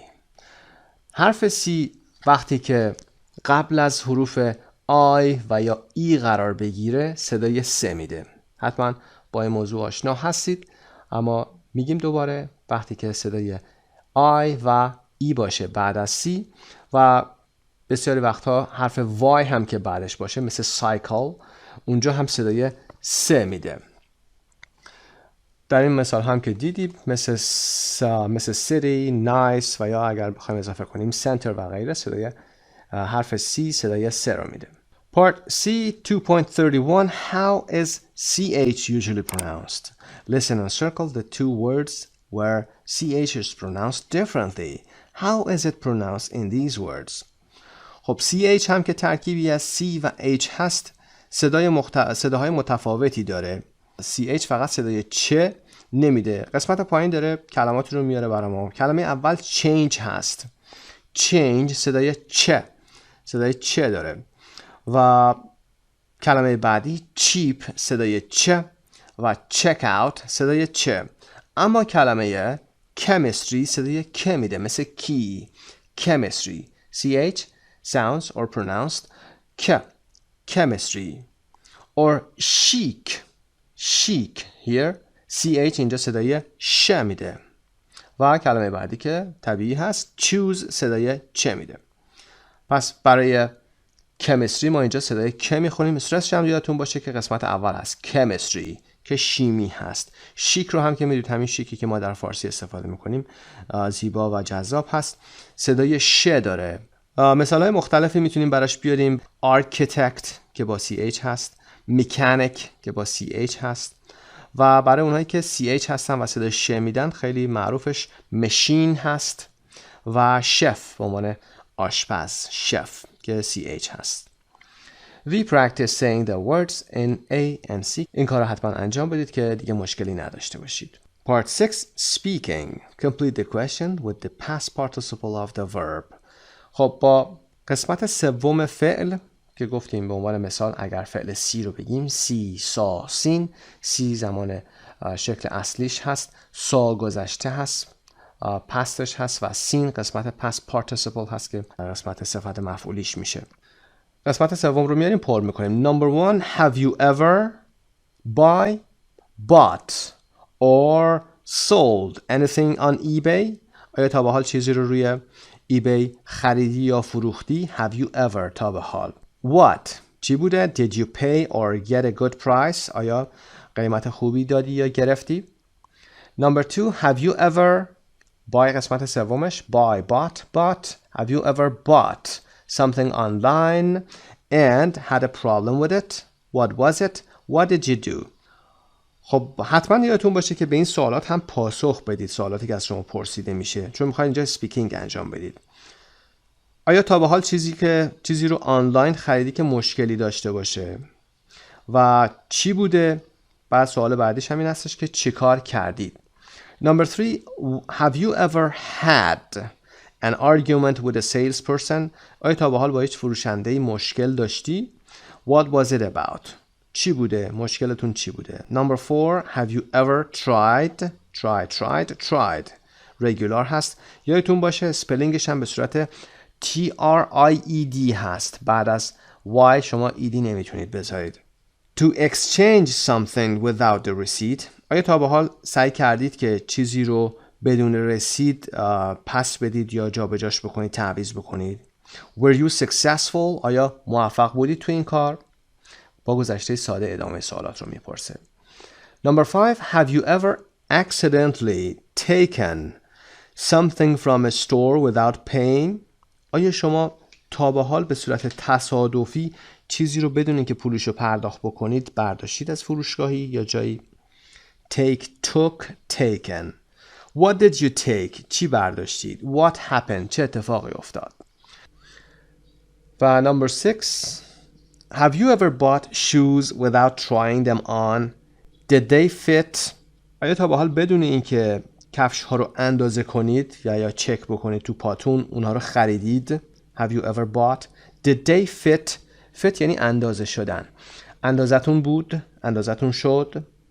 Number 7. Have you ever gotten to the supermarket checkout and then found you didn't have enough money? آیا تا به حال شده که در سوپرمارکت به قسمت صندوق برسی و اونجا متوجه بشی که به اندازه کافی پول نداری؟ What did you do? چه کاری انجام دادید؟ Number 8. Have you ever lost your credit card? آیا تا به حال کارت اعتبارتون رو گم کردید؟ Lose, lost. Where did you lose it? کجا گمش کردی؟ Did you get it back? آیا تونستی پیداش بکنی یا به شما برگشت یا نه؟ خب حتما این سوالاتی که پرسیده شده چون مربوط به اسپیکینگ هست و باید صحبت بکنید پاسخ بدید. پاسخهاش هم کاری نداره. وقتی که سوال از شما present perfect پرسیده میشه شما میتونید با سوال با حالت short answer مثلا have you ever bought? Yes I have. No I haven't. Yes I bought. به این صورت میتونید با گذشته ساده ادامه بدید و سوالاتتون رو پاسخ بدید. Part B. Ask other students question 1. سوال 1 رو از دانش آموزان دیگه بپرسید. Try to find somebody who says yes I have. Then ask him or her the simple past questions. Do the same for the questions 2 to 8. خب این کار رو میتونید با دوستتون یا خودتون انجام بدید. سوال اول تا 8 رو میپرسید. اگر پاسخ yes بود ادامه میدید با simple past سوالاتتون رو میپرسید و وارد جزئیات میشید. خب این قسمت به پایان میرسه. امیدوارم که خسته نشده باشید. موفق و مؤید باشید. به نام خدا. Unit 4 Part C Lost Weekend آخر هفته از دست رفته. در Unit 4 Part C Grammar Something Anything Nothing etc. با مفاهیم something, anything و nothing تفاوت‌هاشون هم آشنا میشیم. vocab adjectives ending in ed and ing که مشکل بعضی از زبان آموزان هست. صفت‌هایی که به ed ختم میشن و ing مثل tired و tiring تفاوتاشون و pronunciation هم که صدای او و آ رو مرور خواهیم کرد. آی کوتاه هست. در قسمت حبابی Did you do anything on the weekend? در آخر هفته کاری انجام دادی؟ No, nothing. I didn't do anything. نه هیچ کاری انجام ندادم. بریم قسمت 1 listening. A. 2.32 Listen to a news story about Steve. How did he spend his weekend? خب یک نیوز ستوری هست. یک موضوع خبری هست. گوش میکنیم به این موضوع. بحث listening هست. در مورد فردی به نام استیو هست و باید بگیم که How did he spend his weekend? آخر هفتهشو چطوری گذرانده؟ به فایل صوتی با هم گوش میکنیم. بعد قسمت های A, B و C رو با هم کار خواهیم کرد. 2.32 Last Friday, Steve, a businessman from Seattle, was looking forward to a relaxing 2 days in the mountains. He and his wife had arranged a skiing weekend in a luxury hotel. But the weekend didn't work out exactly as they had planned. Steve worked until late on Friday evening. His office was on the 12th floor. When he finished at 8 o'clock, he locked his office and got into the elevator. And he didn't get out again until Monday morning. I pressed the button for the first floor and the elevator started going down, but then it stopped. I pressed the button again, but nothing happened. I pressed the alarm and shouted, but nobody heard me. Most people had already gone home. I tried to call my wife, but my cell phone didn't work in the elevator. I couldn't do anything. I just sat on the floor and hoped maybe somebody would realize what had happened. But on Saturday and Sunday, I knew nobody would be there. I slept most of the time to forget how hungry I was. Meanwhile, Steve's wife, Kate, was waiting for her husband to come home. I was very worried when he didn't come home on Friday evening, and I couldn't understand why his cell phone wasn't working. I called the police and they looked for him, but they couldn't find him anywhere. I thought maybe he was with another woman. So, Steve was in the elevator the whole weekend from Friday evening until Monday morning. At 8 o'clock, when the office workers arrived, they called the emergency number, and somebody came and repaired the elevator. I was very happy to get out. I hadn't eaten since Friday afternoon, and I was very hungry. It's lucky that I am not claustrophobic because the elevator was very small. The first thing I did was to call my wife to say that I was okay. Steve will soon be the fittest man in his office. From now on, he's going to take the stairs every day, even though it's 12 floors.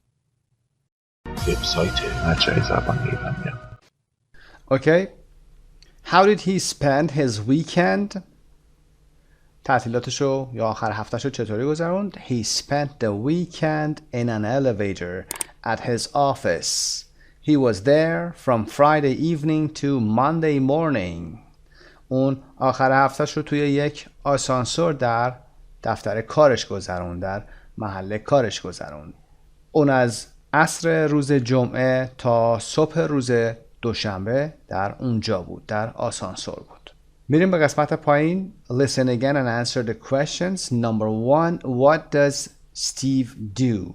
گفتیم با این ساختار شغل رو میپرسیم. What do you do? What does he do? What does Steve do? Means what is his job?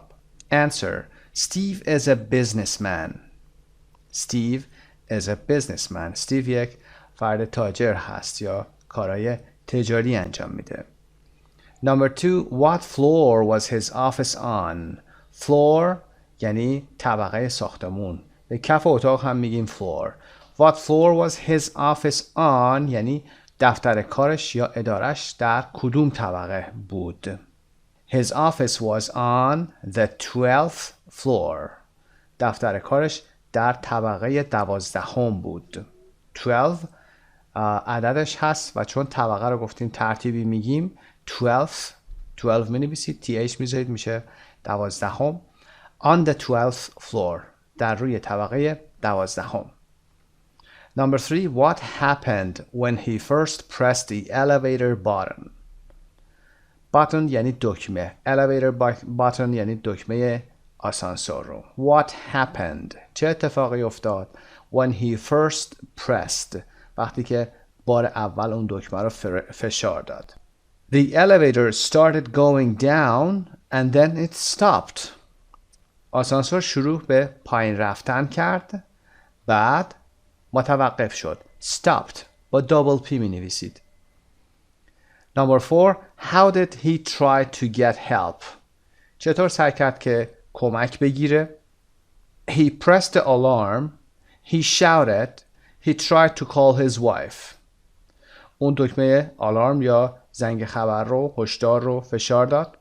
فریاد کشید. Shouted.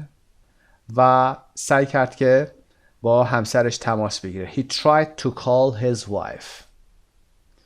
Where did Steve's wife think he was? خانم آقای استیو فکر میکرد که اون یا استیو کجا میتونه باشه؟ She thought maybe he was with another woman. اون فکر کرد که استیو میتونه با یک زن دیگه‌ای باشه، یعنی با یک خانم دیگه‌ای بیرون هست. Number 6. How did Steve get out of the elevator on Monday morning? How did he feel? روز دوشنبه صبح استیو چطوری از آسانسور بیرون اومد؟ و how did he feel و چه احساسی داشت؟ Office workers called the emergency number, so somebody came and repaired the elevator. کارکنان اون اداره شماره اورژانس رو گرفتن و به این ترتیب کسی اومد و آسانسور رو تعمیر کرد یا یه نفر اومد و آسانسور رو تعمیر کرد. How did he feel? چه احساسی داشت؟ He was very happy and hungry. خیلی خوشحال و گرسنه بود. Number 7. What is Steve going to do every day now? استیو قراره که هر روز چه کاری انجام بده؟ He is going to walk up the stairs. اون میخواد دیگه پیاده پله ها رو طی کنه، یعنی با آسانسور نره. Okay, C. Have you or has anyone you know ever had a similar experience? What happened? آیا شما یا هر کسی که شما میشناسید تا حالا همچین تجربه‌ای داشته یا خاطره‌ای داشته؟ What happened? چه اتفاقی افتاد؟ یا اگر همچین اتفاقی براتون افتاد، داخل آسانسوری گیر کردید یا سوئیچ ماشینتون رو داخل ماشینتون جا گذاشتید و یا تجربه‌ای مثل این رو میتونید به انگلیسی از همین ساختار استفاده کنید و بیان کنید. بریم قسمت 2 grammar. Grammar: something, anything, nothing, etc. A. 2.33. Look at 3 sentences from this story. Can you remember the missing words? Listen and check.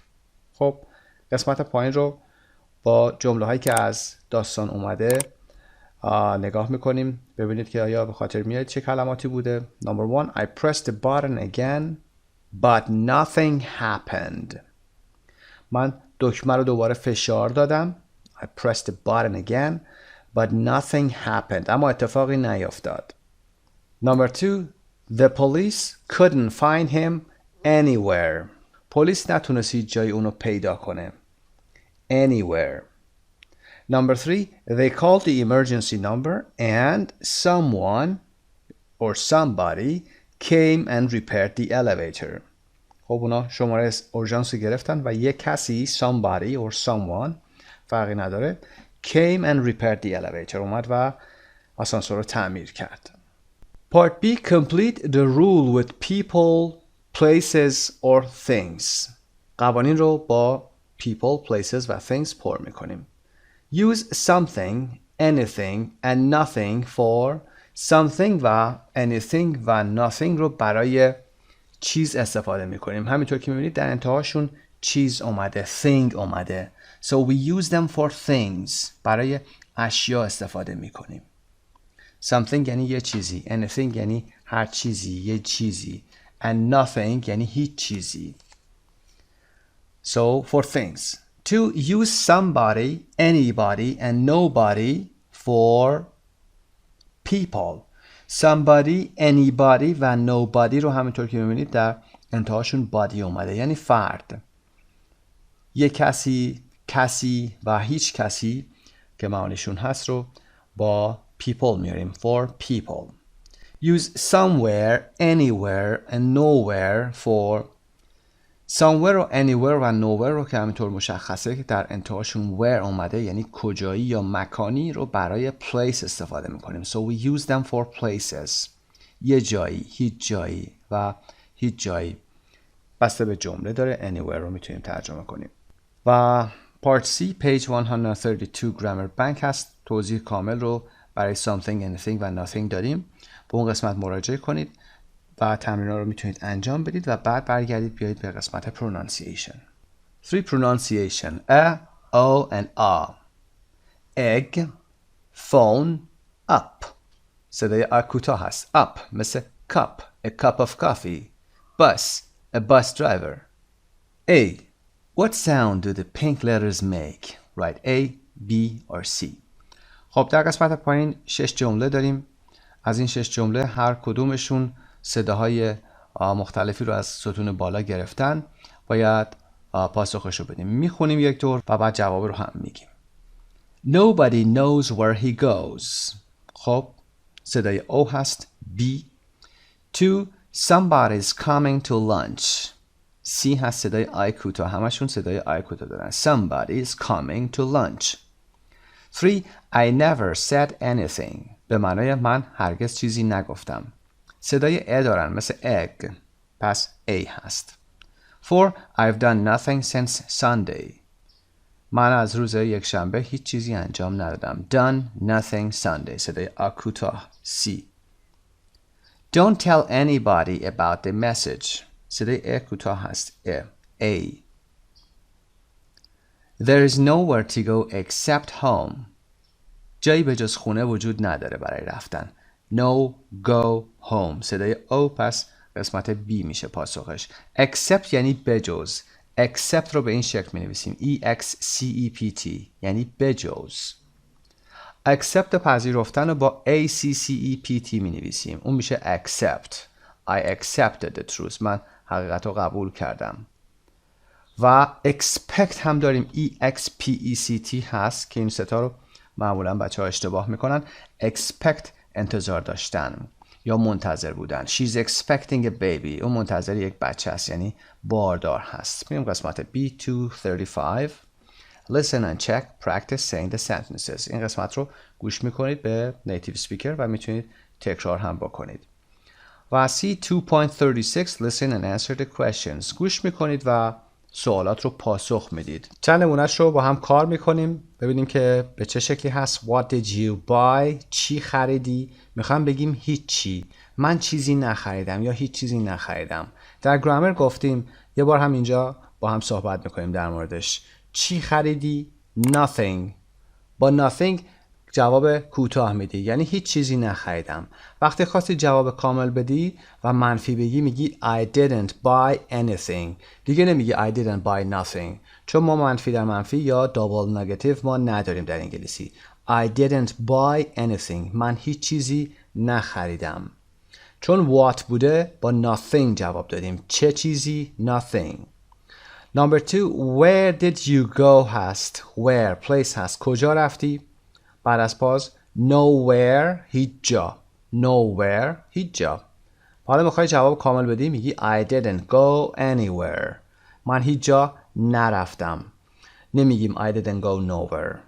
گفتیم double negative نداریم. پس میگید I didn't go anywhere. somewhere هم که پاسخ ما نمیشه، چون somewhere پاسخ مثبته. یک کلمه مثبت هست، نمیتونیم برای منفی بیاریم اینجا.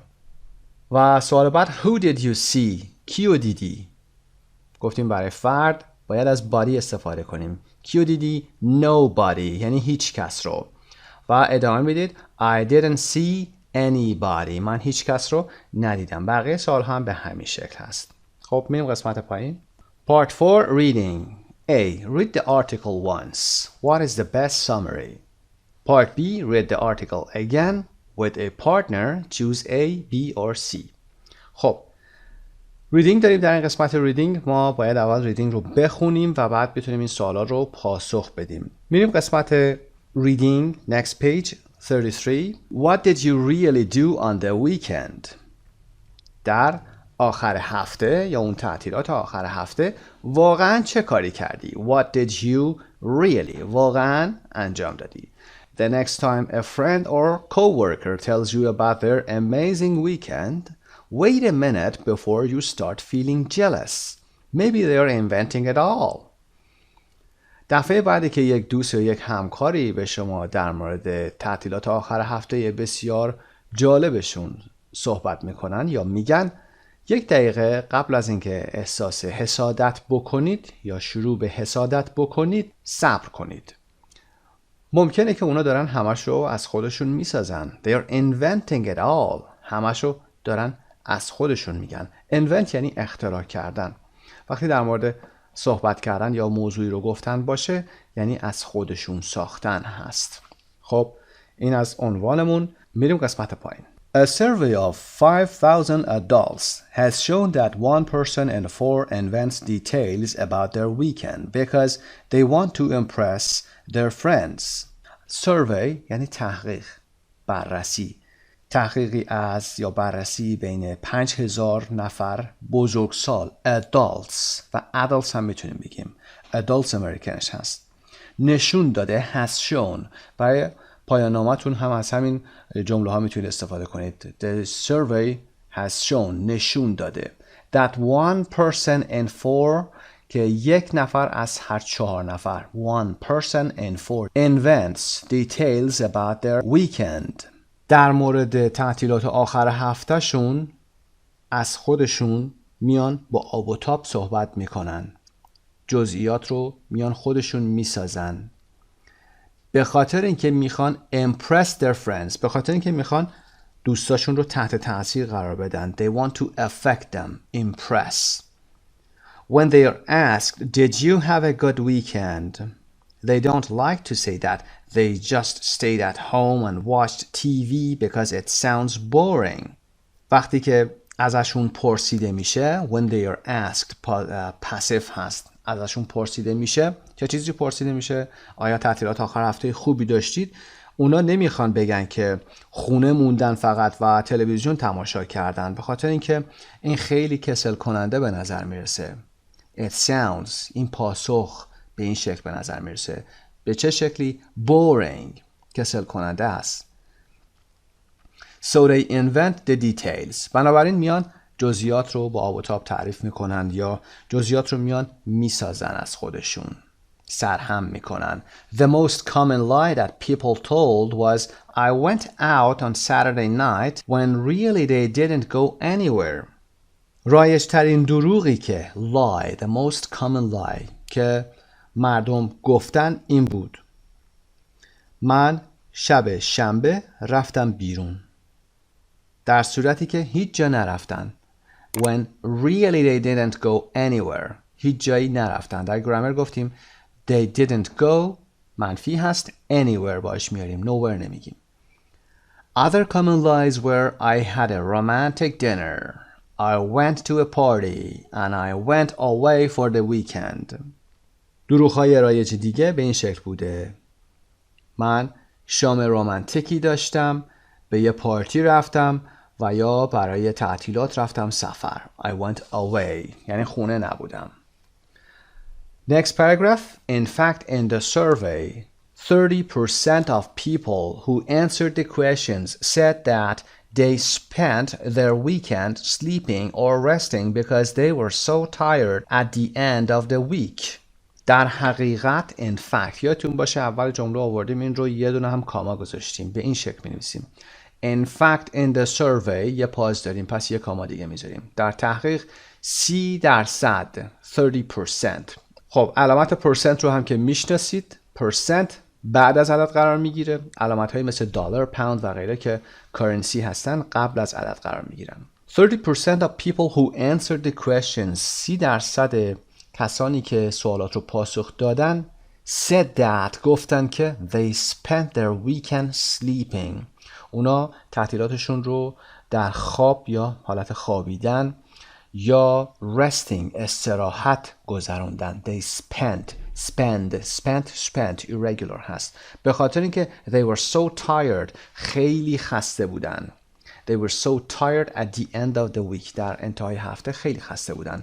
Tired یعنی خسته بودن. ایدی داره یعنی که این فیلینگی هست که این انسان ها دارن، آدم ها گرفتن. tiring چیزی هست که شما رو به tired بودن میرسونه. تفاوت tiring و tired، boring و bored tired و اینها اونایی که ایدی دارن نشان میدن که فرد اون احساس رو داره، چیزی باعث شده که به این احساس برسن و دقیقاً همون حالت ing ها هستن که باعث این کار شدن. اگر چیزی tiring باشه شما tired میشی. Next paragraph. Another 30% said that they needed to work or study on the weekend. 30% دیگه گفتن که احتیاج داشتن یا لازم بود که در آخر هفته کار بکنن یا مطالعه بکنن یعنی درس بخونن. Study on the weekend. Psychologist Corinne Sweet says that people often don't tell the truth about their weekend because we don't want to feel that everyone else is having a better time than us. If we have had a boring weekend doing housework, paperwork, or just resting after a tiring week at work.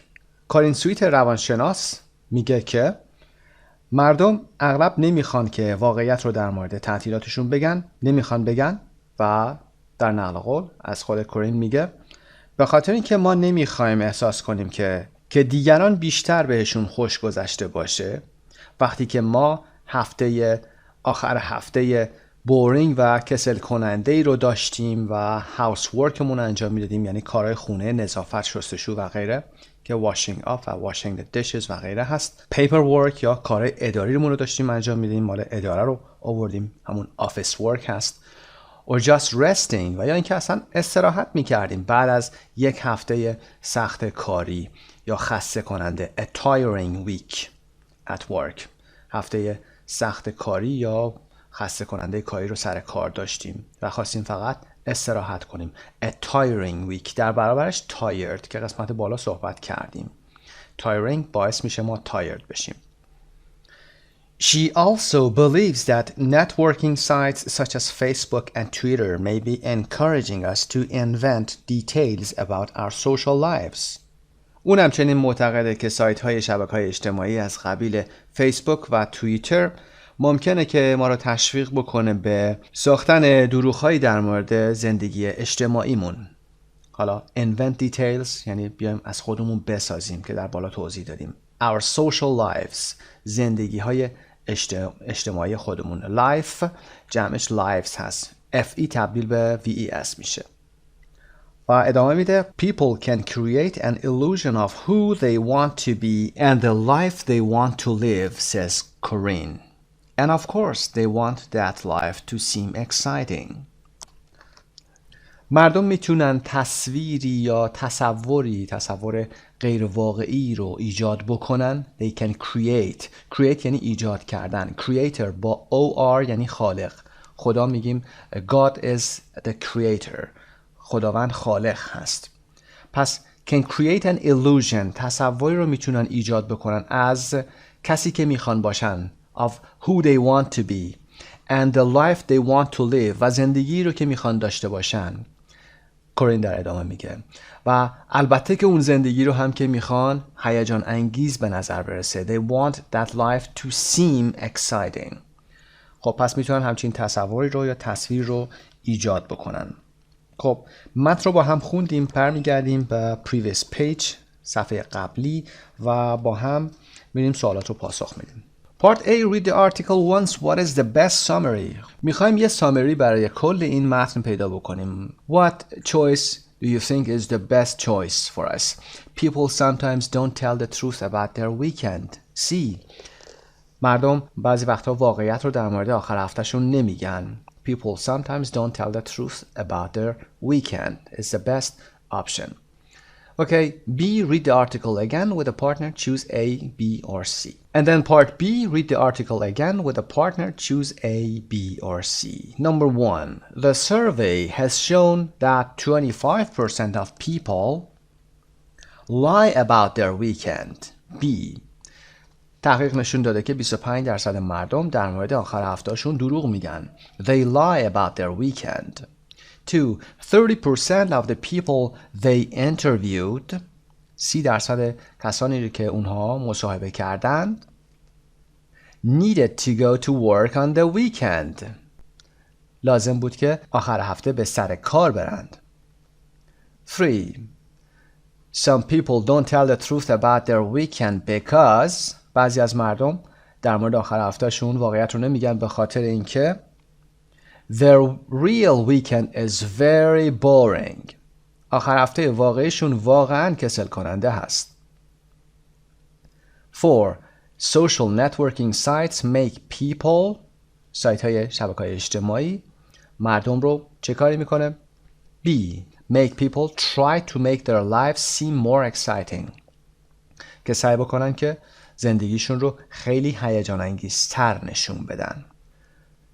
C. Do you think a survey of your friends, family and schoolmates would have similar results? خب شما چی فکر میکنید؟ فکر میکنید که تحقیقی اگر انجام بشه از دوستاتون، خانواده‌تون و schoolmates هم کلاسیاتون یعنی کسانی که در مدرسه شما هستن would have similar results نتایجی مشابهی رو خواهد داشت؟ میتونید به پایین بس پاسخ بدید. A. Look at the questions in B. Plan your answers. Answer them truthfully, but invent one answer to make your weekend sound more exciting. به سوالات بخش B نگاه کنید. پاسخاتون رو آماده بکنید. اونها رو به درستی پاسخ بدید اما یک پاسخ رو invent بکنید یعنی از خودتون بسازید تا آخر هفته خودتون رو هیجان انگیزتر نشون بدید. Interview each other with the questions. سوالات رو بگیرید و با هم دیگه مصاحبه‌ای داشته باشید. Try to guess which answer your partner invented. سعی کنید حدس بزنید که کدومی که از پاسخ‌ها رو هم دوستتون invent کرده از خودش ساخته. Last weekend. عنوان‌هایی که هست Friday, Saturday و Sunday چاپ نگرفته. Friday, did you go anywhere exciting on Friday night? آیا شب جمعه جای هیجان انگیزی رفتی؟ Saturday, did you do anything around the house, cleaning, etc. on Saturday morning? آیا هیچ کدوم از کارهای خونه رو انجام دادید مثل کلینینگ، نظافت و غیره در صبح شنبه؟ Did you work or study at all? اصلا مطالعه کردی یا کار کردی؟ What did you do on Saturday night? شب شنبه چه کاری انجام دادی؟ و Sunday, did you go anywhere nice on Sunday? آیا روز یک شنبه جای خوبی رفتی؟ What did you have for lunch? نهار چی خوردی؟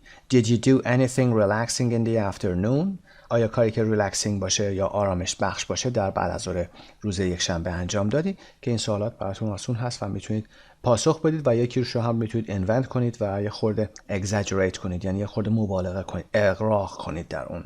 Part 6. Vocabulary. Adjectives ending in ed and ing.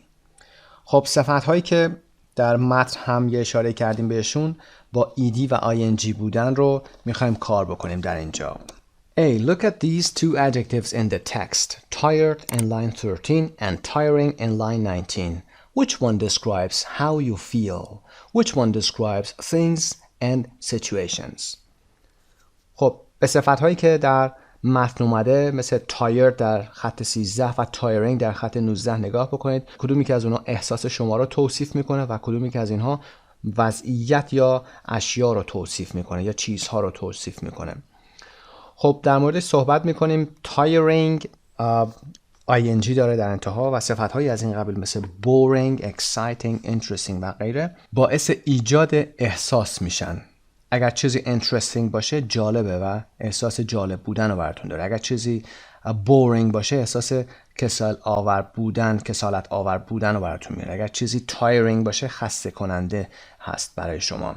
و در برابرش tired, tiring و interested و غیره معنای پسیوی دارن، یعنی که این کار از شما نیست، چیز دیگه ای روی شما این تاثیر رو گذاشته. وقتی میگید I am tired یعنی چیزی tiring بوده و شما tired شدید. چیزی وقتی bored شدید شما، چیزی یا کسی هم حتی میتونه boring باشه. پس tired describes how you feel. Tiring describes people, things and situations. به این شکل میگیم. نکته هم بگم خدمتون، بعضی وقتها بعضی از صفتها به این شکل نیستش که همینطور وقتی میگیم tired, tiring داشته باشیم، bored, boring داشته باشیم. بعضی از صفتها مثل I'm feeling stressed، من استرس دارم، نمیتونیم بگیم something is stressing in my life. باید بگیم something or my job is stressful. stress double s هست و full f-u-l رو بهش میچسبونیم. my job is stressful به این شکل هست. خب بریم تمرین ها رو انجام بدیم. 2.37 Circle the right adjectives in questions 1 to 10. Listen and check how do you say the adjectives. با هم انجام بدیم. Number 1. Do you think Sundays are usually boring? فکر میکنید که یک شنبه ها معمولاً boring هستن، کسل کننده هستن؟ خب این وضعیتی هست، موقعیتی هست، باعث ایجاد بورد شدن تو ما میشه. پس boring پاسخ ما هست. Are you bored or boring with your job or studies? اگر بگیم are you boring یعنی شما کسل کننده هستید. Are you bored آیا کسل شدید؟ کسل هستید؟ خسته هستید؟ With your job or studies از شغلتون و یا از تحصیلتون خسته هستید؟ پس پاسخ ما are you bored هست. What kind of weather makes you feel depressed or depressing?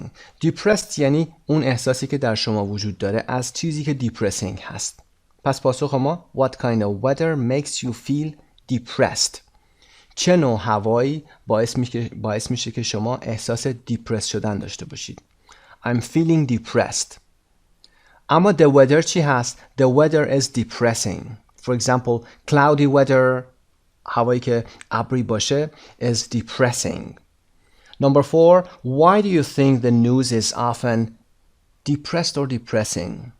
چیزی که گفتیم باعث ایجاد چیزی احساسی میشه ing داره. Why do you think the news is often depressing? چرا فکر میکنید اخبار اغلب اوقات depressing هست؟ افسرده میکنه، ناراحت کننده هست. depressing. اگر شما اون اخبار رو گوش میکنید depressed میشید. میگید I am depressed. The news was depressing. Number 5. What activity do you find most relaxing? به نظر شما چه فعالیتی آرام بخشتره یا آرامش بخشتره؟ فعالیت یا سیچویشن یا کار میتونه ریلکسینگ باشه، اما احساسی که ما داریم ریلکسد هست. 6. Do you usually feel relaxed or relaxing at the end of the week? Why or why not? معمولا در انتهای هفته چه احساسی دارید؟ گفتیم احساس ما میشه relaxed. Do you usually feel relaxed at the end of the weekend? Why or why not? 7. What is the most interesting book you've read recently? جالب ترین کتابی که اخیراً خوندی چیه؟ book مثل situation یا چیزهای دیگه interesting و ما interested میشیم در اون. پس what is the most interesting book you've read? You have read has present perfect recently اخیراً. 8. What sports are you interested in? به چه ورزش‌های شما علاقه‌مندی؟ احساس شما هست پس interested. What are you interested in? حرف اضافهش هم preposition in. اگر شما به والیبال علاقه‌مند هستید volleyball is interesting, so you are interested in volleyball. Number 9. Are you excited or exciting about your next vacation? گفتیم احساس ما excited. Are you excited about your next vacation? Yes, I think it will be exciting. بله فکر میکنم این هیجان انگیز باشه. پس اون احساس هیجان انگیز در اون وسیله یا موقعیت هست exciting و شما excited میشید. 10. What's the most exciting sporting event you've ever watched? هیجان انگیزترین رخداد ورزشی که تا حالا تماشا کردید چی بوده؟ Exciting event.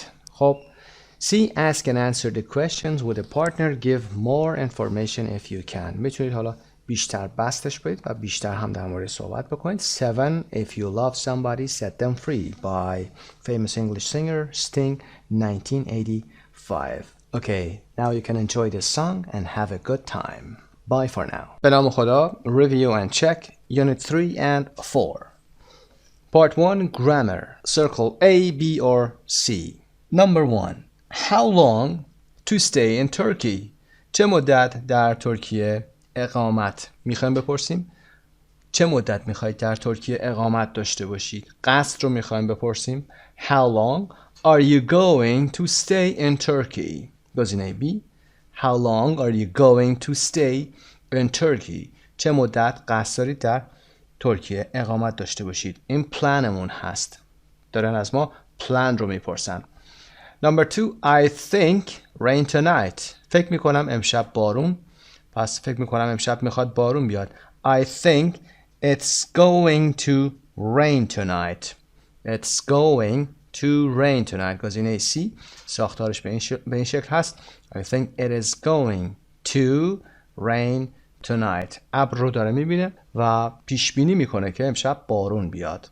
I think it is going. Number 3. They to get married until next year. ازدواج کنن تا سال آینده. و گزینه همون که منفیه. پس they aren't going to get married. گزینه A. اونها قصد ندارن. This is their plan. اونها قصد ندارن که تا سال آینده ازدواج کنن. Number 4. I to the movies after class this evening. من به سینما بعد از کلاس امروز عصر. خب قصد رو میخوایم بگیم. I go که یه کاری هست که همیشه انجام بدیم. I am going to the movies و I go که اشتباه هست. گزینه C. کلن گزینه B پاسخ ما هست I am going to the movies. امروز عصر بعد از کلاس قصد دارم به سینما برم. گزینه A رو هم که گفتیم حال ساده هست. simple present هست برای کاری که طبق عادت انجام میشه و نه برنامه‌ای که داریم برای امروز عصر میگیم. Number 5. What time? Tomorrow at 8. گزینه ها leave هست. فردا چه ساعتی میخوایم بگیم ترک میکنی، میخوای بری و پاسخ میده ساعت 8. پس برنامه رو میخوایم بپرسیم. What time are you leaving? گزینه C. What time are you leaving tomorrow? چه ساعتی یا چه وقتی فردا میخوای بری. Number 6. He's the man lives next door to Alice. اون مردیه کنار خونه آلیس زندگی میکنه. خب ضمیر موصولی who میخوام بگیم. He is the man who lives next door to Alice. بهترین گزینه اینجا گزینه A هست. He is the man who lives next door to Alice. ضمیر موصولی who برای انسان آورده شده. Number 7. Is that the store that sells Italian food? این فروشگاهیه که غذای ایتالیایی میفروشه. Is that the store that؟ این همون مغازه‌ایه که thatی که در اینجا میاریم به همین معنا هست. Sells Italian food. ممکنه بگید که داره به place اشاره میکنه. چرا where نگفتیم؟ میگیم where رو اگر بخوایم بیاریم باید یک سابجکتی هم براش بیاریم. به عنوان مثال وقتی میگیم where باید بگیم is that the store where they sell Italian food و یا where you can buy Italian food به این شکل. بعد از where پس باید یه سابجکتی هم داشته باشیم. Where you can go, where you can buy, where they sell به این شکل. Number 8. A میگه your bed و B میگه no I'm going to do it now. خب من میخوام اون الان انجام بدم یا قصد دارم الان انجام بدم. پس در مورد درست کردن تخت خواب یا رخت خوابمون هست. Have you made your bed? Have you made؟ آیا رخت خوابتو درست کردی؟ گزینه C که has هست برای you امکان نداره. گزینه B have you make هست که make باید made بشه. میگی make made past participle قسمت سوم made هست. Have you made your bed؟ تخت خوابتو درست کردی؟ Number 9. A و B صحبت بکنن. A میگه has on arrived. B میگه no but she's on her way. بالاخره آن رسید یا آن رسیده و باید با گزینه yet گزینه A کامل بشه. has on arrived yet. بالاخره آن رسیده. almost نمیگیم تقریبا. already نمیگیم و yet برای سوالی میاریم. yet هم در انتها گفتیم میاد و پاسخ هم این هست که نه اما توی راهه داره میاد. Number 10. Already seen this movie. Let's change channels. چند بار این فیلم رو میخوایم بگیم دیدیم. بیا کانال رو عوض کنیم. We've already seen this movie. گزینه C. We've already seen this movie. ما تا حالاش هم چند بار این فیلم رو دیدیم. بیا کانال رو عوض بکنیم. Number 11. A. Been to Africa? No, never. میخوام بپرسه آیا به آفریقا رفتی؟ از آفریقا دیدن کردی؟ Have you ever been؟ بهترین گزینه و پاسخ ما هست. Have you ever been؟ آیا تا حالا به آفریقا رفتی؟ Ever به معنی up to now. At any time. تا حالا به آفریقا رفتی؟ با never هم پاسخ میده. نه هرگز. 12. A. When those shoes. B پاسخ میده last week. میخواد بپرسه کی خریدی اون کفشا رو و B میگه هفته گذشته. دیتیل رو داره میپرسه. گذشته ساده سوال میکنیم. When did you buy؟ گزینه C. اون کفشا رو کی خریدی؟ When did you buy those shoes؟ و B پاسخ میده last week. I bought them last week. Number 13. I've never this coat. It's too small. من این کتو هیچ وقت میخوایم بگیم نپوشیدم. I've never. I have شو آوردیم پس قسمت سوم فعل past participle wear wore worn به این شکل. A wear wore و worn که پاسخ ما هم B هست. I've never worn this coat. من هیچ وقت این کتو نپوشیدم. It is too small. خیلی کوچیکه. Number 14. There's at the door. Can you go and open it please؟ میخوایم بگیم یکی دم دره. میشه بری در رو باز کنی؟ There is someone at the door. یکی دم دره. There is someone. Someone گفتیم در جمله‌های مثبت میاریم با فعل مثبت هم هست. There is someone or somebody میتونیم بگیم. Can you go and open it؟ میشه بری و اونو باز کنی یعنی open the door please. Number 15. I don't want to eat thanks. I'm not hungry. گرسنه نیستش. هیچ چیزی نمیخواد بخوره. I don't want nothing اشتباه هست چون double negative هست. حتما به یادتون مونده. I don't want anything. Anything رو با فعل منفی میاریم. I don't want anything to eat. هیچ چیزی نمیخوام بخورم. Something هم که باید با فعل مثبت بیاد و جمله مثبت هم هست. پس من هیچ چیزی نمیخوام بخورم. متشکرم. گرسنه نیستم. I don't want anything to eat. هیچ چیزی برای خوردن لازم ندارم. وبسایت مجموعه زبان ایرانیا. این vocabulary. A. Complete with a preposition. با یه preposition مناسب کامل میکنیم. Number 1. We arrived in San Diego at 7:15. ما در ساعت 7:15 به سن دیگو رسیدیم. به شهر وقتی میرسیم arrive رو با preposition in میاریم.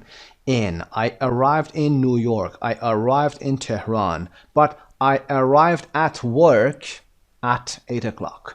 من ساعت 8 رسیدم سر کار. At work. I arrived home. رسیدم به خونه. پس arrive تغییر میکنه حرفای prepositionش وقتی که مکانش تغییر میکنه.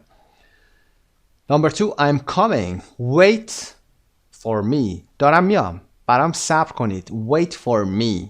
برای من. Wait for me. برای اون آقا wait for him. پس برای کسی صبر کردن wait for. Number 3. What did you ask? What did you ask for? Meat or fish? رفتید رستوران و دوستتون میپرسه چی درخواست کردی؟ What did you ask for? چه چیزی درخواست دادی؟ پس ask for درخواست دادن برای چیزی هست. Did you ask for meat or fish? آیا گوشت درخواست کردی یا ماهی؟ Number 4. A میگه Are you going to buy the apartment? آیا قصد داری که آپارتمان رو بری بخری؟ And B says I don't know. مطمئن نیستم. نمیدونم. It depends on the price. بستگی به قیمت داره. Depend on. Depend on بستگی داشتن. It depends on the price. بستگی به قیمت داره. How much did you pay for those shoes? برای اون کفشا چقدر پول پرداخت کردی؟ Pay for یعنی پرداخت کردن برای چیزی. Pay for برای چیزی پرداخت کردن، قیمتی رو پرداخت کردن. ولی برای کردیت کارت همین pay رو استفاده میکنیم، میگیم pay by credit card. I pay by credit card. برای چیزی خرید کردین I pay for this t-shirt. من برای این پرداخت میکنم، برای این تیشرت. خب vocab میریم قسمت B. Complete with make or do. make و do رو در قسمت vocab انتهای کتاب صحبتش رو کردیم. گفتیم یه اشاره بکنیم حالا. make گفتیم یه چیزی رو create میکنی، معمولا اون چیز وجود نداشته و شما ایجادش میکنی. do یه چیزی هست که وجود داره already exists و شما اون کار رو میخوای انجام بدی. مثل do the dishes یعنی شستن ظرف ها. do the dishes یعنی wash the dishes. make a mistake یعنی اشتباه کردن. I made a mistake. من اشتباه کردم. An exercise تمرین رو انجام دادن. Do an exercise. ورزش های رزمی. Do yoga. و ایجاد سر و صدا کردن. Make a noise. غذا درست کردن. نهار درست کردن. Make lunch. Make dinner. میریم قسمت C. Complete the missing words. جاهای خالی رو پر میکنیم. Number 1. Dinner's ready. شام آماده است. Could you please set the table? میشه لطفاً میز رو بچینید. Dinner's ready. نمیگیم the dinner is ready. یادتون باشه. Dinner is ready. Lunch's ready.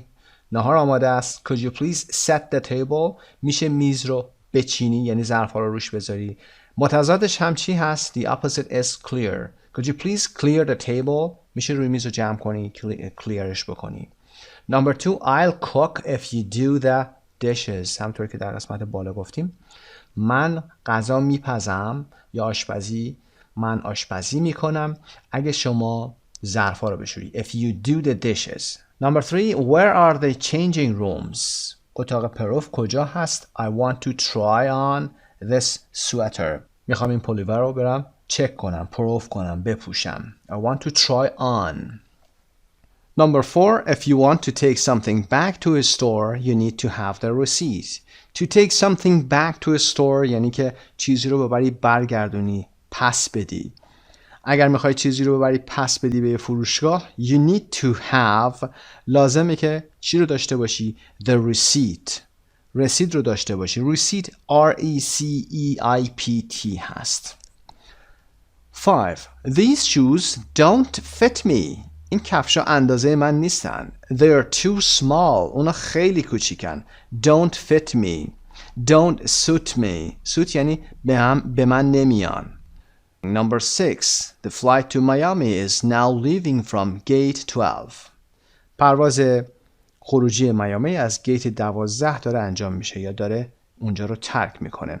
7. If you have a lot of luggage, you can find a cart over there. اگر لاگیج زیادی دارید، یعنی بار و اساسیه زیادی دارید، میتونید یه کارت رو در اونجا پیدا بکنید. کارت هم که گفتیم از این گاری های دستی هست که هولش میدیم و وسایلتون رو روش میذارید. کارت و یا ترولی. لاگیج به معنای اساسیه هست. گفتیم اساسیه وسایل مثل چمدان، کیف و غیره هست. لاگیج uncountable هست. با این که میگیم if you have a lot of دیگه نمیگیم luggages، میگیم if you have a lot of luggage. اما suitcase رو گفتیم میتونید بگید suitcases، briefcases و غیره. Number 8. First you need to go to the check-in desk. Check-in دو کلمه هست. Check-in desk where you get your boarding pass. اول لازمه که به check-in desk برید. check-in desk میزی هستش که شما میرید به اون مراجعه میکنید و کارهای پروازیتون رو، بلیطاتون رو و یا بوردینگ پستون رو یا بوردینگ کارتتون رو که کارت های سوار شدن هست رو میرید میگیرید. Where you get your boarding pass. Where ضمیر موصولی هست، داره به چکین دسک اشاره میکنه. توضیح بیشتری داره در مورد اون میده. در تمرین قبلی قسمت گرامر گفتیم وقتی where میاد باید اون سابجکت مورد نظرم داشته باشیم.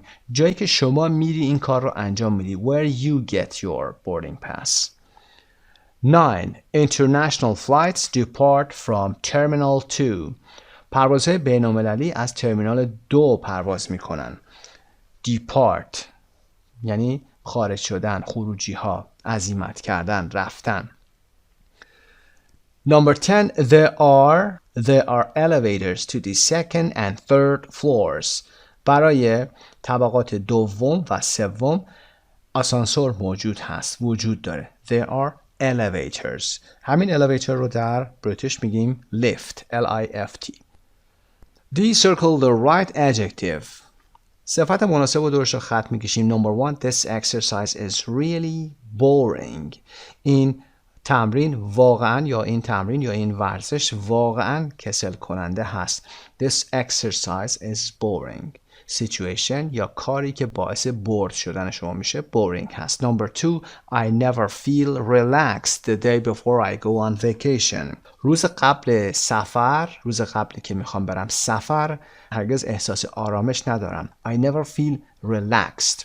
اون احساسی که یا وضعیتی که وجود داره ریلکسینگ نیست برام که من ریلکس بشم. Number 3. It was a very exciting game.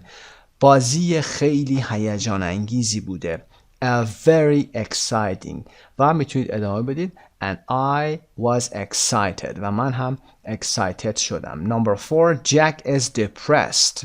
He lost his job. جک دیپرس شده، افسرده است. اون شغلش رو از دست داده. وضعیتی که براش به وجود اومده depressing هست و جک دیپرس شده. Number 5. Are you interested in art? آیا به هنر علاقه‌مندی؟ Yes, art is an interesting subject. به این شکل میتونید بگید. Art is an interesting subject and I am interested in. و من به اون علاقه‌مند هستم. قسمت بعدی pronunciation. A. Circle the word with a different sound. کلمه‌ای که صدای متفاوتی داره. Number 1. صدای آ کوتاه. Just, Monday, something, socks. Just, Monday و something صدای آی کوتاه دارن و socks صدای آی بلند داره. صدای او مثل phone. Nowhere, close, go و worry. اینها صدای او دارن و were صدای داره در خودش. 3. صدای چه. search, cheap, choose و chemistry. اینجا ch صدای که میده. 4. صدای س. center, city, nice, customer. customer صدای که داره. 5. صدای ج. jacket, change, enjoy, yet. اینجا yet صدای یه رو داره. در قسمت B underline the stress syllable. Number 1. arrivals. arrivals قسمت دوم the second syllable. Number 2. opposite و یا opposite هر دوش صحیح است. استرس در قسمت اول هست first syllable. Number 3. teenager. teenager نوجوان استرس در قسمت اول هست first syllable. delivery قسمت لی delivery. و 5. arrangement. arrangement قسمت دوم second syllable is stressed. میریم قسمت can you understand this text page 35. A. Read the article What were thieves stealing in A. Sweden? B. In Denmark. Answer the questions below. آرتیکل رو با هم میخونیم و ببینیم که سارقین چه چیزهایی رو از سوئد و دانمارک میدزدیدن و سوالات دیگر رو هم پاسخ خواهیم داد. قسمت بی هم که هایلایتد هست مثل قسمت های دیگه، قسمت های هایلایت رو هم با هم چک خواهیم کرد. Shoe stores discover matching crimes. فروشگاه های کفش یا کفش فروشی ها جنایت و یا تبهکاری همتا یا جفتی رو کشف میکنن. matching crimes یعنی که دو تا کرایمی در دو جا انجام میشه که اینا با همدیگه مچ میشن، با همدیگه جفت میشن. Swedish fictional detectives like Wallander and Lisbeth Salander are famous worldwide. کارگاه‌های تخیلی سوئدی مثل والندر و لیزابت سالاندر در سراسر دنیا مشهور هستند. But recently, real-life Swedish police were completely puzzled by a mysterious crime. اما اخیراً پلیس‌های واقعی سوئد به خاطر یک جرم معماگونه کاملاً متحیر یا گیج شده بودند. Completely puzzled. Puzzled یعنی گیج و متحیر شدن. Somebody was stealing expensive designer shoes from shoe stores in Sweden, but not pairs of shoes, only the left shoes, the ones that were on display. یکی داشت کفش‌های گران قیمت مارک رو از کفش فروشی‌های سوئد می‌دزدید. Somebody was stealing. داشته می‌دزدیده. Expensive designer shoes. کفش‌هایی که مارک هستن و گران قیمت هستن. shoe stores رو هم که میدونید این سوئدن. But not pairs of shoes یعنی اما کفش‌ها رو به صورت جفتی هم نمی‌دزدیده. فقط لنگه های پای چپ رو می‌دزدیده. اونهایی که در دیسپلی بودن یعنی در ویترین مغازه ها بودن. The first robbery took place in a shopping mall in Malmö, Sweden's third largest city. اولین سرقت robbery یعنی سرقت. Bank robbery for example. Store robbery or shop robbery. Robbery سرقت هست. Took place یعنی رخ داد. اتفاق افتاد. Take place هست گذشته took place. In a shopping mall در یک فروشگاه در یک مرکز خرید در شهر مالمو که سومین شهر بزرگ سوئد هست. قبلا هم با این شهر مالمو آشنا شدیم در کتاب عنوان فکر میکنم بوده. Staff at a shoe store saw two men stealing at their boutique. Staff یعنی کارکنان. به این شکل نوشته میشه اما به معنای کارکنان هست. علامت اس نداره تا. در یک کفش فروشی دو نفر مرد رو دیدن که در بوتیکشون در حال سرقت بودن. They escaped with 7 left shoes, which, if paired with the right shoes, were worth $1,400. اونا با 7 لنگه کفش پای چپ که اگر جفت میشد با لنگه پای راست به ارزش $1,400 فرار کردن. They escaped. فرار کردن. In the end, it was store's salespeople who pointed the police in the right direction to Denmark, where stores traditionally display the right shoe in their store windows. در نهایت in the end یعنی بعد از تلاش فراوان و در نهایت فروشنده های فروشگاه بودن که پلیس رو در جهت صحیح هدایت کردن. To Denmark به دانمارک where stores traditionally display جایی که فروشگاه ها به صورت سنتی لنگه پای راست رو یعنی لنگه کفش پای راست رو در store windowsشون یعنی در ویترینشون به نمایش میذارن. We noticed that left shoes were disappearing in the past, but we never caught the thieves, said a salesperson. یکی از فروشنده ها که در فروشگاه کار میکنه salesperson گفت که ما متوجه شدیم که در گذشته لنگه های چپ کفش ها دارن disappear میشن. disappear یعنی غیب شدن. appear, disappear. اما هیچ وقت نتونستیم سارقین رو بگیریم. thief حالت جمعش میشه thieves. We never caught. Catch, caught.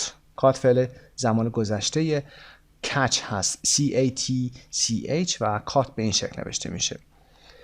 Since we know that Danish stores display the right stores, we thought that the matching shoes were probably disappearing as well in stores in Denmark.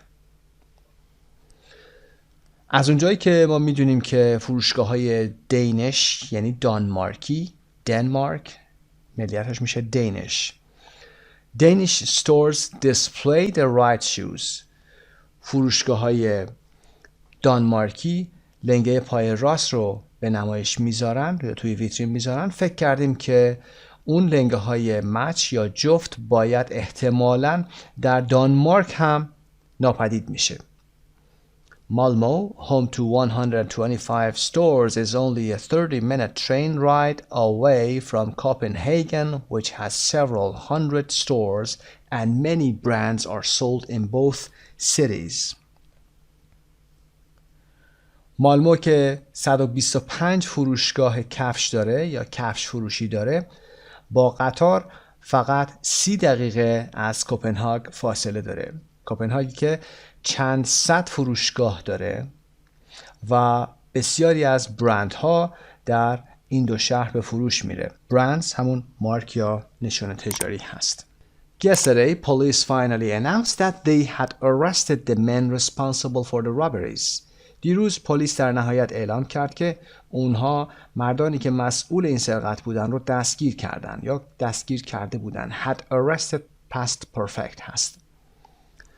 But Ms. Johansson, a Swedish shoe store owner, fears that shoe store robberies will increase this year. اما خانم جوهانسن سوئدی که یک مالک کفش فروشی هست نگران هست، fears، بیم این رو داره که shoe store robberies، سرقت‌های کفش فروشی ها امسال افزایش پیدا خواهد کرد. will increase this year. Shoes are attractive to steal. They are easy to move and easy to sell and they have become very expensive lately. کفش‌ها چیزهای جذابی برای سرقت هستن و جابجاییشون آسون هست و فروششون هم آسونه و خیلی هم اخیراً گرون شدند. They have become very expensive lately. They have become هم present perfect هست. became. توجه داشته باشید become به این شکل صرف میشه. became. Also, many stores have cut the number of salespeople they employ. همچنین بسیاری از فروشگاه ها تعداد فروشنده های خودشون رو هم کاهش دادن. Cut the number یعنی کاهش دادن تعداد رو. Of sales people فروشنده ها رو. They employ یعنی به کارگیری کردن، گرفتن. Police in Malmö have thought of asking Danish shoe stores to also display the left shoe. پلیس در مالمو به این فکر کرده که از فروشگاه‌های یا کفش فروشی‌های دانمارکی بخواد که اونا هم لنگه کفش چپ رو به نمایش بذارن. But this won't work. All the thieves will have to do is move to Germany where they also display the right shoe. اما این کار انجام شدنی نیست. This won't work, will not work. تمام کاری که لازمه که سارقین انجام بدن این هستش که به آلمان برن که در اونجا همونها لنگه پای راست رو به نمایش میذارن یا در ویترین میذارن. Where they also display the right shoe. خب متن رو خوندیم، برمیگردیم قسمت بالا به سوالات پاسخ میدیم. Part A. Read the article. What were thieves stealing in A. Sweden, B. Denmark? The thieves were stealing expensive designer shoes, only the left ones in Sweden. And expensive designer shoes, only the right shoes or the right ones in Denmark. Number 1. Where did the first robbery take place? Take place گفتیم یعنی رخ دادن. اولین سرقت در کجا رخ داد؟ In Malmö. Number 2. Who were the thieves and what did they steal? سارقین کی بودن و چه چیزی رو سرقت کردن؟ 2 men. They stole expensive designer shoes, the left ones only. 2 مرد بودن، کفش‌های مارک گران قیمتی رو سرقت کردن و فقط هم پای چپ رو دزدیدن. Number 3. Who helped the police to solve the crime? Solve the crime. Solve حل کردن هست. حل کردن مسئله یا جرم و جنایت اینجا هست. چه کسی به پلیس کمک کرد که این مسئله رو حل بکنن، جرم و جنایت رو؟ The store's salespeople. Number 4. How long does it take to get from Malmö to Copenhagen? چقدر زمان میبره تا از مالمو به کوپنهاگن برسی؟ It takes 30 minutes to get from Malmö to Copenhagen. 30 دقیقه وقت میبره. Number 5. Why were robberies taking place in both cities? چرا سرقت ها در هر دو شهر داشته صورت میگرفته؟ Because in Sweden, stores display left shoes. به خاطر اینکه در سوئد فروشگاه ها لنگه پای چپ رو به نمایش میذارن. And in Denmark, stores display right shoes. و در دانمارک لنگه پای راست رو به نمایش میذارن. Number 6. Did the police catch the thieves? آیا پلیس سارقین رو دستگیر کرد؟ Yes, they did. They caught the thieves. Catch گذشتهش caught هست که در متن اومده. Number 7. Why is it easier to steal from many stores these days? چرا این روزا سرقت از فروشگاه ها بسیار راحت تر شده؟ Because many stores have fewer salespeople. به خاطر اینکه بسیاری از فروشگاه ها فروشنده های کمتری دارن. Fewer salespeople. 8. Why is it not a solution to ask Danish shoe shops to display the left shoe? چرا اینکه از فروشگاه های کفش دانمارکی بخوان که لنگه پای چپ رو به نمایش بذارن راه حل نیست؟ Because the thieves will then go to Germany. به خاطر اینکه سارقین از اونجا مسیرشون رو عوض میکنن و میرن به آلمان این کار رو انجام میدن. خب B. Look at the highlighted words هست مثل همیشه که این کار رو انجام دادیم. معانی کلمات هایلایت شده رو گفتیم. خب با هم میریم به قسمت آخر ویدیو. Can you understand these people? 2.39 on the street. Watch or listen to 5 people and answer the questions. خب میتونید ویدیوی قسمت رو ملاحظه کنید یا به فایل صوتی 2.39 گوش بکنید و ببینید که در مصاحبه ها چه چیزی صورت میگیره و به 5 سوال پایین پاسخ بدیم. Number 1. Paul went to the airport A to get a plane to London. پال به فرودگاه رفت تا یه پرواز به لندن بگیره و در متن میگه I flew in from Frankfurt to London Heathrow. از فرانکفورت پرواز کردم به لندن فرودگاه هیثرو. 2. Tonight Gurjot is meeting an old friend. گرجات امشب قراره که یکی از دوستای قدیمی رو ببینه یا ملاقات کنه. is meeting ساختار present continuous رو هم آورده و میگه که امشب میخواد این کار رو انجام بده. در متن میگه I'm meeting an old friend who I haven't seen in a while. من مدت زیادی این آدم رو ندیدم. Number 3. Ellie likes ironing. الی از اتو کردن خوشش میاد. در vocab ironing رو توضیح دادیم در قسمت vocab ویدیوی آخر کتاب. 4. The shoes Alice bought online were the wrong size. کفشایی که الیس به صورت آنلاین میخره سایز اشتباهی بوده و در متن میگه they didn't fit and they were the wrong color. هم اندازه نبودن و اینکه رنگ اشتباهی بودن. 5. Last weekend Justin relaxed at the beach. آخر هفته گذشته جاستین در ساحل استراحت کرد. I went to the movies, I went to the beach and just relaxed. خب تمرین ها تمام شده. میریم قسمت آخر. Can you say this in English? آیا میتونید این چیزهایی که در پایین از شما پرسیده میشه رو به انگلیسی پاسخ بدید؟ Do the task with a partner. میتونید با یه دوست انجام بدید. Check the box if you can do them.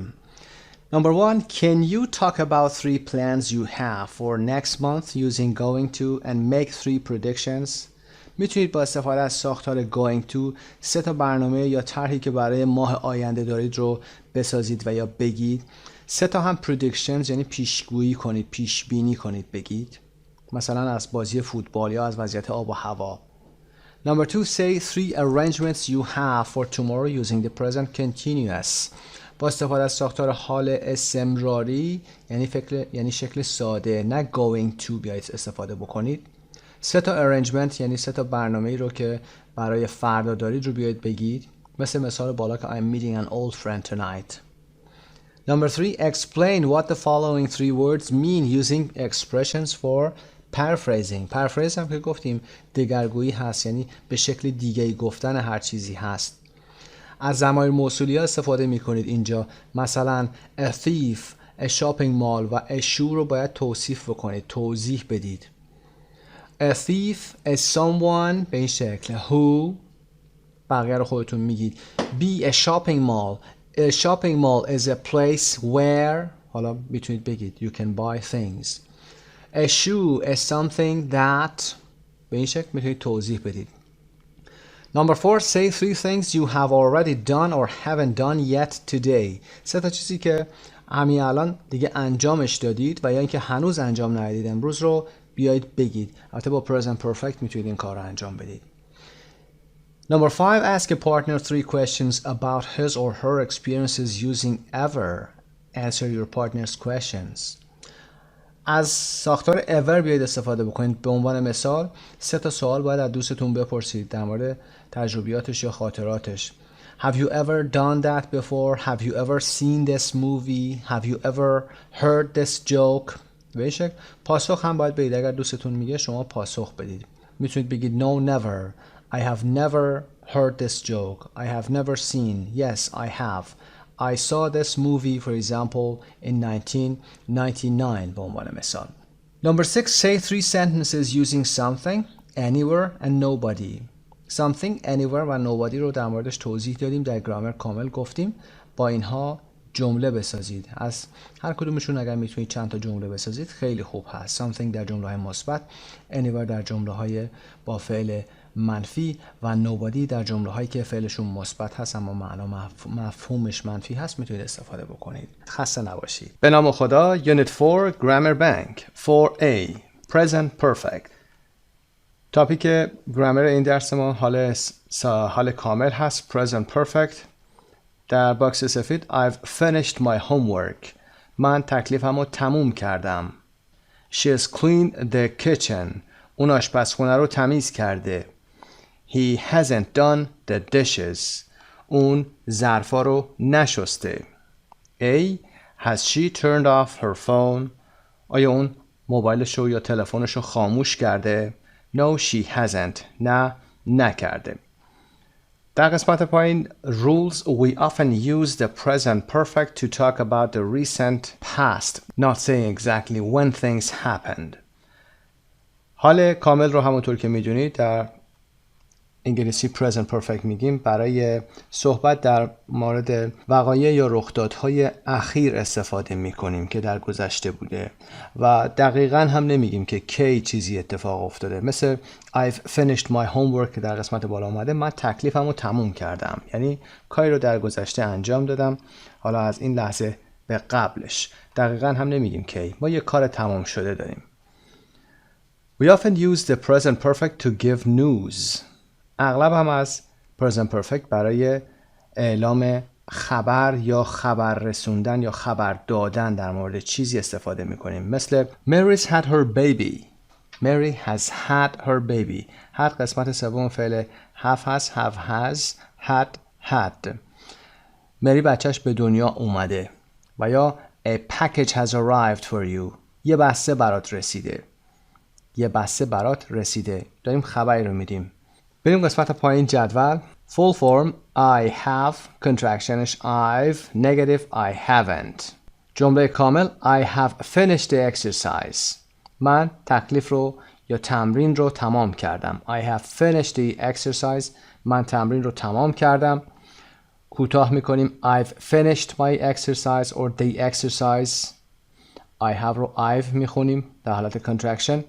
و I haven't finished the exercise. من تکلیف رو یا تمرین رو تمام نکردم. I haven't. I have not. I haven't. کوتاه شدهش هست. You have, you haven't finished the exercise. به همین شکل شما تمرین رو تمام کردی. حالت کوتاه شدهش و حالت منفیش. He, she, it has. مثل همیشه برای سوم شخص his, she's و its به این صورت کوتاه شدهش هست. شورت فرمشه و He hasn't, she hasn't, it hasn't finished the exercise که اون تمام نکرده تمرینشو میشه. We have finished the exercise. ما تمرین تمام کردیم. We've finished the exercise حالت کوتاه شده است و we haven't حالت منفیش هست. ما تمام نکردیم. They have, they've و they haven't مثل بقیه finished the exercise. اونها تمام کردند کوتاه شده و اونها تمام نکردند. حالت کوئسشنش have you finished the exercise. have you جابجا میشه you have you finished the exercise. تمرین رو تمام کردی. yes I have. no I haven't. اینجا have برای پاسخ به جمله present perfect اومده. بحث داشتن نیست. Has he done the homework? اون تکلیف رو انجام داده، تکلیف خونه رو. Yes he has. No he hasn't. یعنی yes he has done the homework. No he hasn't done the homework. For regular verbs the past participle is the same as the simple past plus ed. برای افعالی که با قاعده هستن past participle یه صفت مفعولی برابر با گذشته ساده هست، مثل finish, finished و finished که ed میگیره، یعنی verb plus ed هست. For irregular verbs, the past participle is sometimes the same as the simple past, for example, buy, bought, and sometimes different, for example, do, did, done. See irregular verbs, page 164. برای افعال بی‌قاعده past participle گاهی وقتا شبیه گذشته ساده هست، مثل فعل buy که bought قسمت دوم و سوم هست و بعضی وقتا متفاوته، مثل فعل انجام دادن do, did done. did past هست و done past participle هست و میگیم I have done، مثل تمرین های بالا. افعال بی‌قاعده هم لیستشون در صفحه 164 اومده. میریم قسمت بالا. وبسایت مجموعه زبان ایرانیان. yet به معنای بالاخره، حالا، فعلا، هنوز هم و already یعنی قبلا، همین حالا، پیش از این رو در present perfect استفاده میکنیم. دو مثال رو ببینیم. Have you done your homework yet؟ تکلیف خونت رو انجام دادی؟ بالاخره. yet نشانه present perfect هست اینجا و در سوالی میاد و در منفی. No, not yet. هنوز نه. I haven't finished yet. هنوز تمام نکردم. 2. Do you want to see this movie؟ میخوای این فیلم رو ببینی؟ No, I've already seen it 3 times. نه، من همین حالاشم 3 بار این فیلم رو دیدم. We often use yet and already with the present perfect. اغلب yet و already رو با جمله های present perfect استفاده می کنیم. 1. Use yet in question and negative sentences to ask if something has happened or to say if it hasn't happened. Put yet at the end of the sentence. yet رو در جمله های سوالی و منفی استفاده می کنیم برای چیزی اتفاق افتاده و یا اینکه اتفاق نیفتاده، یا رخ داده یا رخ نداده. yet رو هم در انتهای جمله میاریم، مثل مثال های بالا. Have you done it yet? No, I haven't done it yet. Use already in positive sentences or affirmative sentences to say that something happened before now or earlier than expected. Put already before the main verb. already رو در جمله های مثبت استفاده میکنیم. دقت داشته باشید فرقش با get در این هست و برای بیان اینکه چیزی قبل از زمان حال یا زودتر از اون چیزی که ما فکر میکنیم اتفاق افتاده یا انتظارشو داریم اتفاق افتاده، اون رو استفاده میکنیم. already رو هم قبل از فعل اصلی میاریم، مثل I've already seen it در قسمت بالا. I have already seen it. فعل اصلی ما seen هست اینجا. پس تفاوت‌های yet و already رو هم کار کردیم. yet به معنای until now هست، up to now هست، تا الان. already earlier than expected. بریم قسمت 4b. present perfect or past simple مقایسه حال کامل و گذشته ساده هست. در باکس سفید Have you ever been to a costume party؟ آیا تا حالا در مراسم یا مهمانی بال ماسک شرکت کردی؟ Have you ever been؟ بودی تا حالا؟ been به این معنا هست در present perfect، یعنی تا حالا رفتی، دیدن کردی. She's seen that movie twice. اون خانم این فیلم رو 2 بار دیده. twice 2 بار. She is seen یعنی she has seen. She saw seen. I've never met Nina's husband. من هیچ وقت همسر یا شوهر نینا رو ملاقات نکردم. I've never قبل از فعل اصلی قرار گرفته. قبلا کار کردیم این رو. I've never met یعنی تا به حال هرگز اون رو ندیدم. We often use the present perfect to talk about past experiences in our lives when we don't specify a time. برای صحبت در مورد خاطرات یا تجارب گذشتمون در کل زندگیمون از present perfect استفاده می‌کنیم. اون هم زمانی هستش که نمیخوایم زمان دقیقی رو بگیم، یعنی قصد نداریم و یا اصلا برامون مهم نیست که اون زمان رو اشاره بکنیم. در این قسمت در باکس آبی been and gone. been و gone یکی از مشکلاتی هست که بسیاری از زبان آموزان باش روبرو هستن. تفاوت خیلی ساده بینشون هست، همینجا کار میکنیم و یاد میگیریم. بین وگان رو میدونید که در پرزنت پرفکت استفاده میکنیم. بین رو مثال بالا رو گفتیم have you ever been، بودی، رفتی، سر زدی، به این شکل میگیم. مقایسه میکنیم compare the present perfect of be and go. Mike has been to Paris. مایک به پاریس رفته، یعنی رفته، دیدن کرده. He went to Paris and came back. اون به پاریس رفت و برگشت. Mike has gone to Paris. He is in Paris now. مایک رفته به پاریس.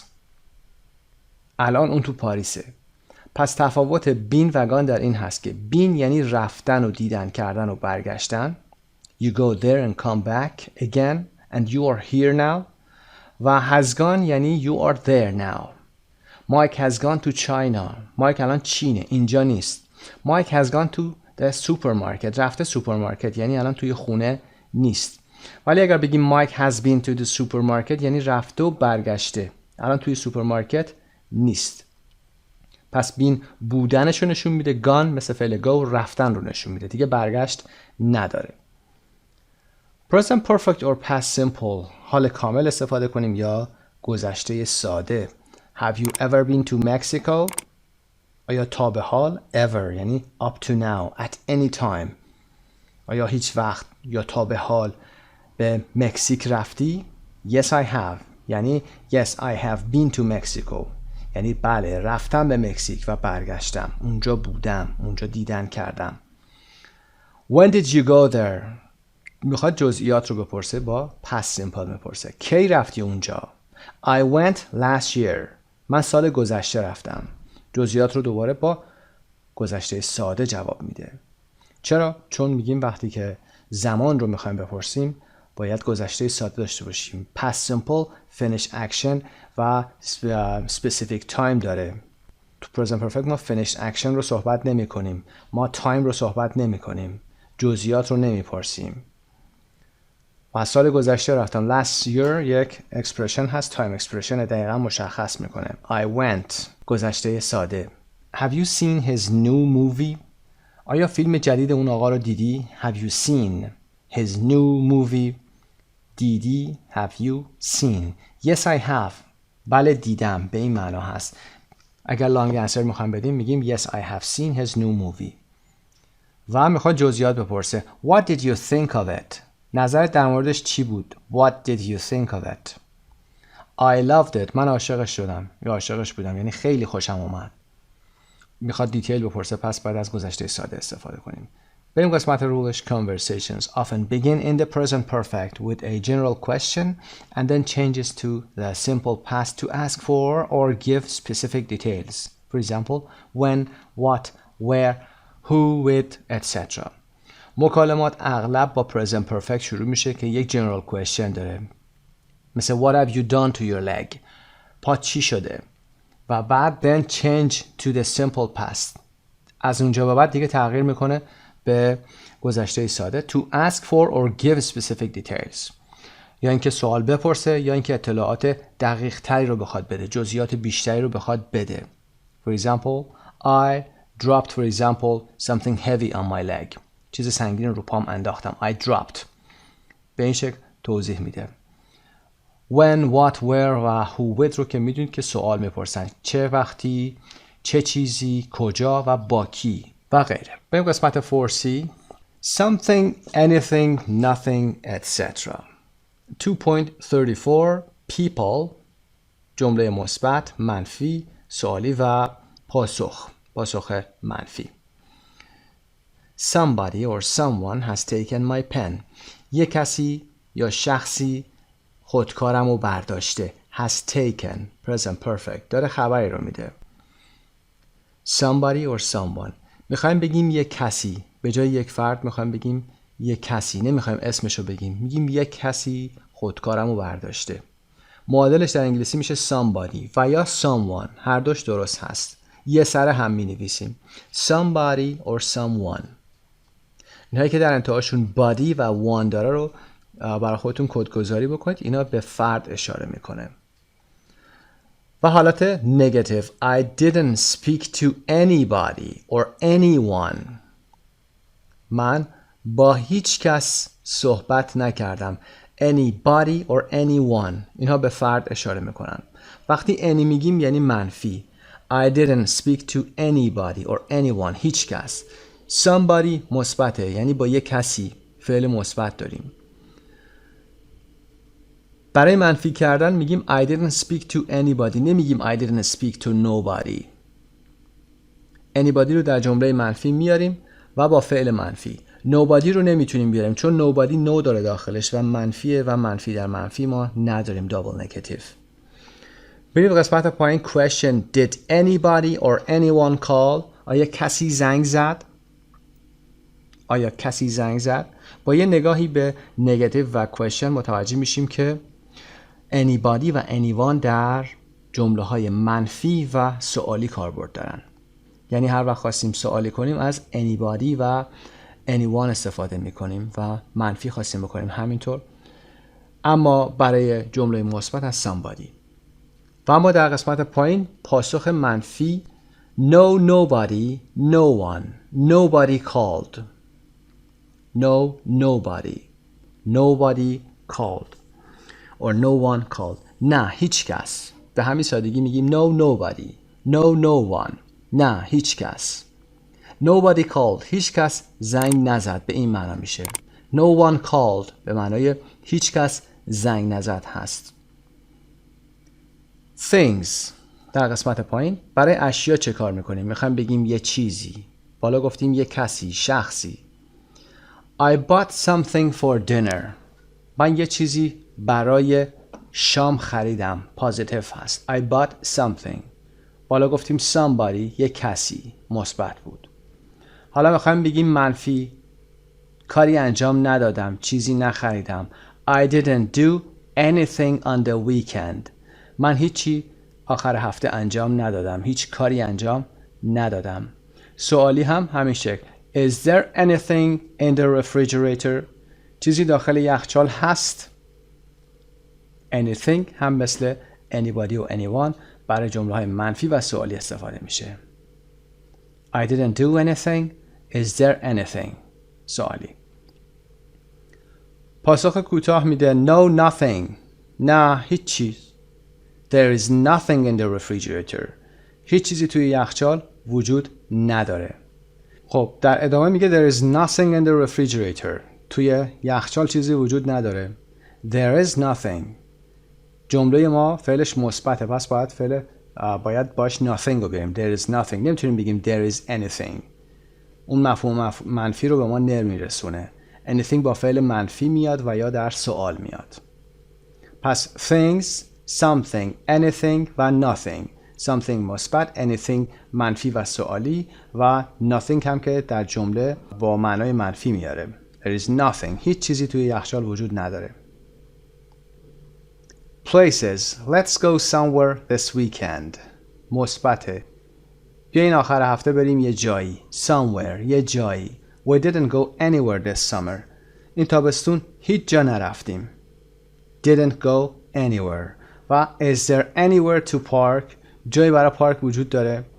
Anywhere هم مثل anything و anybody به همین شکل در جمله های منفی و در جمله های سوالی کاربرد داره. No, nowhere. نه هیچ جا. There is nowhere to park. نه هیچ جایی برای پارک وجود نداره. Rules. Use somebody or someone, something, somewhere with a positive verb when you don't say exactly who, what or where. Somebody یا someone, something و somewhere رو با فعل مثبت استفاده میکنیم وقتی که نمیخوایم دقیقاً بگیم کی، چه چیزی و کجا. Somebody, something, somewhere. Use anybody, anyone, anything, anywhere in questions or with a negative verb. Anybody و anyone. Anything و anywhere رو در jumle های سوالی با یک فعل منفی میاریم. مثل I didn't do anything. I didn't speak to anyone. I didn't do anything last night. نمیگیم I didn't do nothing. Use nobody, no one, nothing, nowhere in short answers or in sentences with a positive verb. Nobody, no one, nothing, nowhere رو در جمله های پاسخ کوتاه یا در جمله های با فعل مثبت میاریم. مثل no, nothing, no, nobody, no, nowhere. به این شکل no one رو هم یادتون باشه جدا از هم نوشته میشه و در جمله‌ای که فعلش مثبته there is مثبت nothing, there is nowhere to park. به این شکل. خب گرامر درس 4 در اینجا به پایان میرسه. خسته نباشید. به نام خدا. housework make or do vocabulary rank مربوط به unit 4 هست. number 1 housework match the verb phrases and the pictures. در این درس کارهای خونه رو یاد میگیریم که با چه افعالی میگیم، به چه شکلی میگیم و فعل make و do رو تفاوتاش رو با هم کار میکنیم. میریم قسمت پایین. در قسمت عبارتهای فعلی clean the floor تصویر شماره 7 هست. number 7 clean the floor تمیز کردن کف اتاق. floor کف اتاق میشه و طبقه هم میشه. clean your room تمیز کردن اتاقتون. number 9 هست. do the dishes dishes ظرف های غذا هست. do the dishes یعنی شستن ظروف. با فعل do میگیم شستن ظرف ها رو. هر وقت که میخوایم میگیم wash the dishes میتونیم از do استفاده کنیم. number 8 هست این عبارت. و do the ironing iron به معنای آهن و به عنوان فعل هم معنای پرس کردن هست. do the ironing یعنی اتو کردن لباس. اتو کردن. پس با فعل do میگیم. number 6 هست این عبارت. do the laundry laundry به معنای شستشو هست، شستشوی لباس و با فعل do گفته میشه do the laundry. تصویر شماره 2 هم هست. number 2 do the shopping خرید کردن با فعل do گفته میشه do the shopping. number 3 هست. make lunch غذا درست کردن، نهار، شام و غیره رو درست کردن هم با make میگیم. جدا از فعل cook ما فعل make رو برای غذا درست کردن، نهار درست کردن میاریم. number 12 هست. make lunch. make the beds رو number 4 هست. درست kerdن رخت خواب یا تخت استراحت رو با make the bed میگیم که تصویر شماره 4 هست. pick up dirty clothes pick up dirty clothes pick up یعنی برداشتن، بلند کردن. dirty clothes لباس های کثیف رو بلند کردن و برداشتن از کف اتاق from the floor. put away your clothes یعنی کنار گذاشتن لباساتون، جابجا کردنش هست که number 5 هست. و set the table یعنی چیدن میز هست. اپوزیتش هم clear هست. یعنی میگیم وقتی میگیم clear the table I'm clearing the table یعنی دارم میز رو تمیز میکنم، خالی میکنم از ظرف و ظروفی که بوده. number 1 که شمارش آورده. و take out the garbage garbage زباله هست. take out the garbage number 11 در تصویر میبینید که بیرون بردن زباله و دم در گذاشتنش هست. B2.13 listen and check میتونید این کار رو انجام بدید. See cover the phrases and look at the pictures. say the phrases. با تصاویر نگاه میکنید بدون اینکه به متن نگاه بکنید. You have to say the phrases. میریم قسمت make or do. make or do. A. Write make or do next to the pictures. برای ساختن یه سری عبارات که با فعل make و do هست یه سری قوانین خاصی وجود داره، یه جاهای هم استثناء وجود داره. make رو برای ایجاد چیزی create کردن creating something that wasn't there before معمولا استفاده میکنیم. make dinner make a noise به این شکل. در تمرین قبل گفتیم غذا درست کردن، نهار درست کردن و به جز فعل cook میتونیم با make هم بگیم. میگیم make lunch make a noise سر صدا تولید کردن، چیزی که قبلا وجود نداشته. معمولا فقط یه استثناءاتی هست مثل make the bed رخت خواب درست کردن. با اینکه رخت خواب اونجا وجود داشته ما میگیم make the bed یعنی درست کردنش هست، مرتب کردنش هست. do هم که یک کاری رو انجام دادن هست بیشتر تا ساختن چیزی. بنابراین فعل do fulfilling a task that already exists. For example, do yoga, do an exercise. یوگا انجام دادن، تمرین انجام دادن، اینها وجود داره و ما اونها رو انجام میدیم، ایجاد نمی کنیم اونها رو. خب میریم تصویر اول، نمبر 1 do a crossword. پس میگیم do a crossword، حل کردن جدول. do a crossword. و اشتباه کردن make a mistake. make a mistake. I made a mistake. من یه اشتباه کردم. اینجا هم در تصویر میبینید که I buy the present اشتباه هست. بعد میگفت I bought a present. So she or he made a mistake. پاسخ ما هم که میشه make. Number 3 دارن تمرین رو انجام میدن یا homeworkشون رو دارن انجام میدن. Do an exercise or do your homework. تکلیفتون رو انجام دادن هست. exercise حل تمرین کلاس هست، حل تمرین در کتاب هست و homework هم که تکلیفی که به خونه میبرید با فعل do هست. همیشه اینها با do میان، تکالیف و تمرین ها. noise. یه نفر داره اینجا سر و صدا میکنه make a noise. She's making a noise. تماس برقرار کردن، تماس تلفنی برقرار کردن make a phone call. تماس گرفتن make a phone call هست. ironing رو که میبینید داره یکی از کارهای خونه هست. do the housework هست. do housework. friends. دوست پیدا کردن make friends هست. make friends. غذا درست کردن، وعده‌های غذایی make lunch, make dinner. یوگا do yoga. do yoga.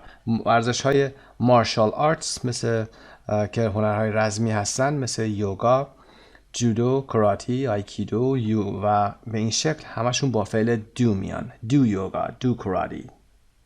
و تصویر آخر هم که برنامه ریزی کردن هست که تصویرش خوب نیفتاده، یعنی برنامه‌تون رو روی کاغذ میاد می‌نویسید. make plans. برنامه ریزی کردن یا طرح ریزی کردن چیزی. make plans هست با فعل make میاد. وبسایت مجموعه زبان ایرانی. B2.14 listen and check. این کار رو میتونید انجام بدید. cover the phrases and look at the pictures. say the phrases. D. talk to a partner. What housework do you usually do? چه کار خونه‌ای معمولا انجام میدید؟ For example, you say I do the ironing, my brother does the laundry. به این شکل. What have you done today? امروز چه کاری انجام دادی؟ با present perfect آورده. امروز چه کاری انجام دادی؟ For example, I have made my bed. I have taken out the garbage. به این صورت تختم رو درست کردم، زباله‌ها رو بیرون بردم. و Who does the most housework in your family? کی توی خونه شما یا خانواده شما بیشترین کار خونه رو انجام میده؟ میتونید پاسخ بدید. Do you argue about housework in your family? آیا در مورد کار خونه‌تون بحث میکنید در خانواده؟ Give examples. مثال هم میتونید بدید. What housework do you hate doing? از چه کار خونه‌ای بدتون میاد که انجام بدید؟ For example, I hate doing the dishes. What don't you mind doing?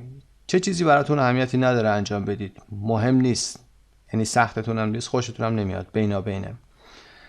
Is there any housework you like doing? آیا کار خونه‌ای هست که شما دوست داشته باشید انجام بدید؟ خب یه نکته گرامری هم اینجا داریم. hate doing, mind doing و like doing رو که قبلا کار کردیم. بعد از این افعال فعل به شکل ing داریم ما. You hate doing, you mind doing و you like doing. پاسخ به این سوالات رو حتما بدید. تو بحث سپیکینگتون هست. برمیگردید به پیج 28. خسته نباشید. به نام خدا. vocabulary bank قسمت دوم مربوط به یونیت 4 shopping خرید. in a shop or store در یک فروشگاه. هر دوتاشون رو میتونیم استفاده کنیم. shop یا store میتونیم بگیم. A. match the words and pictures. مثل همیشه باید کلمات رو با تصاویر مچ بکنیم. خب ما کلمات رو در قسمت زوم داریم و بقیه تصاویر رو میتونید به کتابتون نگاه کنید و این رو انجام بدیم. نمبر 1 رو خودش انجام داده. take something back.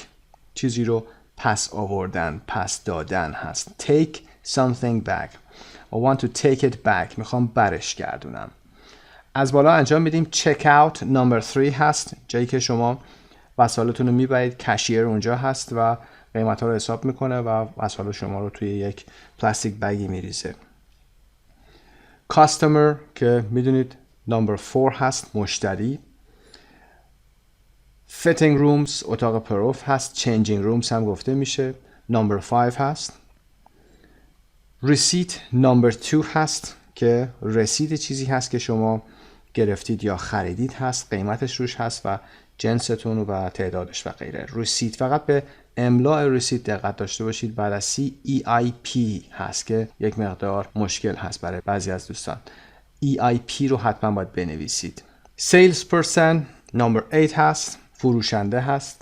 shopping cart or basket number 7 هست که سبد خرید هست اونجا. بسکت هم اون سبدایی هست که در دست میگیریم. number 7 بوده. take something back رو هم که گفتیم، برگردوندن چیزی هست، برای تعویض هست. و try something on number 6 هست، چیزی رو پروف کردن، چک کردن، پوشیدن به منظور اندازه‌گیری که آیا مناسبتون هست و اینکه بهتون میاد یا نه. does it fit or for example does it suit you، اندازتون هست یا بهتون میاد. 2.28 listen and check داره که این کار رو انجام میدید. see cover the words and look at the picture. say the words as usual. you have to cover the phrases and then say what the pictures are about. وبسایت مجموعه زبان ایرانی. fit or suit. if clothes don't fit you, it means they are the wrong size. For example, too big, too small, too tight, too loose.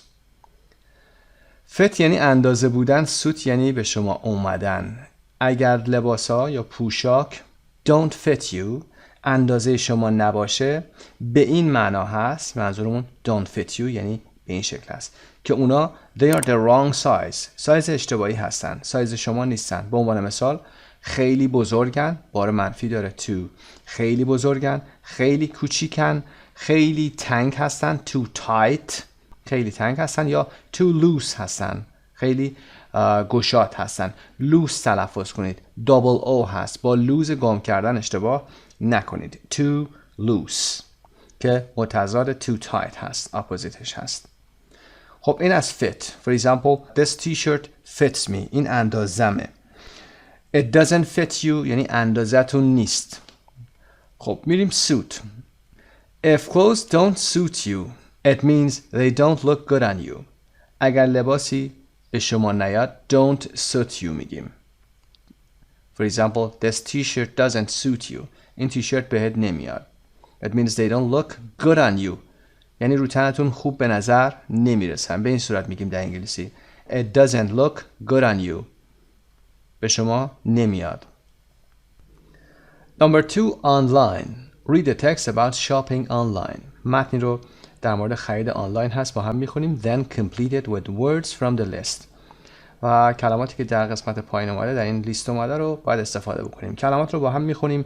account. account صدای اشوا هست و استرس روی که. account که حساب هست، حساب بانکی. auction. auction یعنی حراج. کارت که در بالا صحبت کردیم بسکت هست، بسکتی که در فروشگاه هست. check out. check out قسمت خرید هست، قسمتی که هزینه رو پرداخت میکنید در صندوق. delivery. delivery ارسال هست و تحویل دادن. item. item که شی یا وسیله میتونه باشه یا کالا. payment پرداخت. payment. سایز که میدونید اندازه هست. website که وبسایت هست، استرسش هم روی وبسایت. میریم به متن. shopping online. خرید آنلاین یا برخط. when you are shopping online, first you go to the website. وقتی که دارید آنلاین خرید میکنید اول شما میرید به وبسایت که قسمت بالا بوده آورده number 1 رو. The first time you use a site, you usually have to create an account where you give your personal information. اولین باری که شما یک سایت رو از این سایت های خرید هست، شاپینگ هست رو استفاده می کنید، you use a site, you usually have to معمولاً باید، have to به معنای باید، create ایجاد کردن، درست کردن، create an account باید یک اکانت ایجاد بکنید، یه حساب ایجاد بکنید. where you give your personal information که از ضمایر موصولی هست گفتیم جایی که یعنی در اون اکانت شما اطلاعات شخصیتون رو میدید. You then choose what you want to buy and click on each item. سپس انتخاب میکنید اون چیزهایی رو که میخواید بخرید و روی اون اشیا یا اون کالا کلیک میکنید. Click on. Click on یعنی روی اون وسیله کلیک کردن. On each item. بر روی هر یک از اون کالاها. If you are buying clothes, make sure you get the right size. اگر دارید لباس میخرید، پوشاک میخرید، مطمئن بشید که دارید سایز درست رو میگیرید. You get the right size. Everything you buy goes into your shopping bag or cart, usually at the top right of the page. همه چیزایی که شما میخرید میره یا وارد شاپینگ بگتون میشه که کیسه خریدتون هست or cart که همون سبد خرید شما هست که معمولاً usually at the top right of the page به این شکل یعنی در این قسمت top right of the page top left of the page به این شکل در قسمت بالا چپ در قسمت بالا راست هست. When you are ready to pay you click on proceed to check out.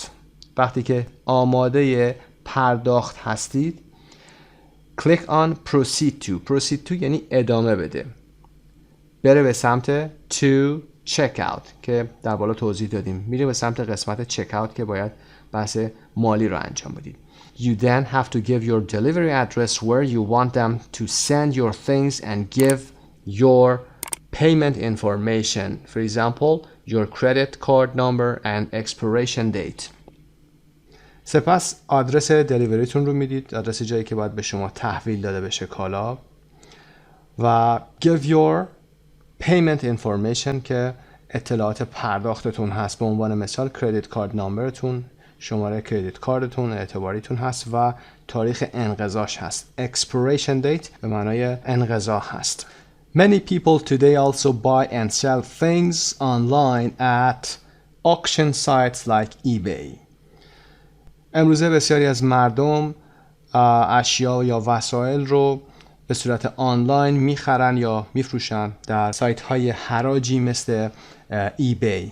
auction به معنای حراج هست که با قیمت مناسب تر میتونید بخرید یا بفروشید. و قسمت B 2.29 listen and check هست که این کار رو میتونید انجام بدید و بعد از اینکه این قسمت رو انجام دادید و مسلط شدید برگردید به پیج 31. خسته نباشید.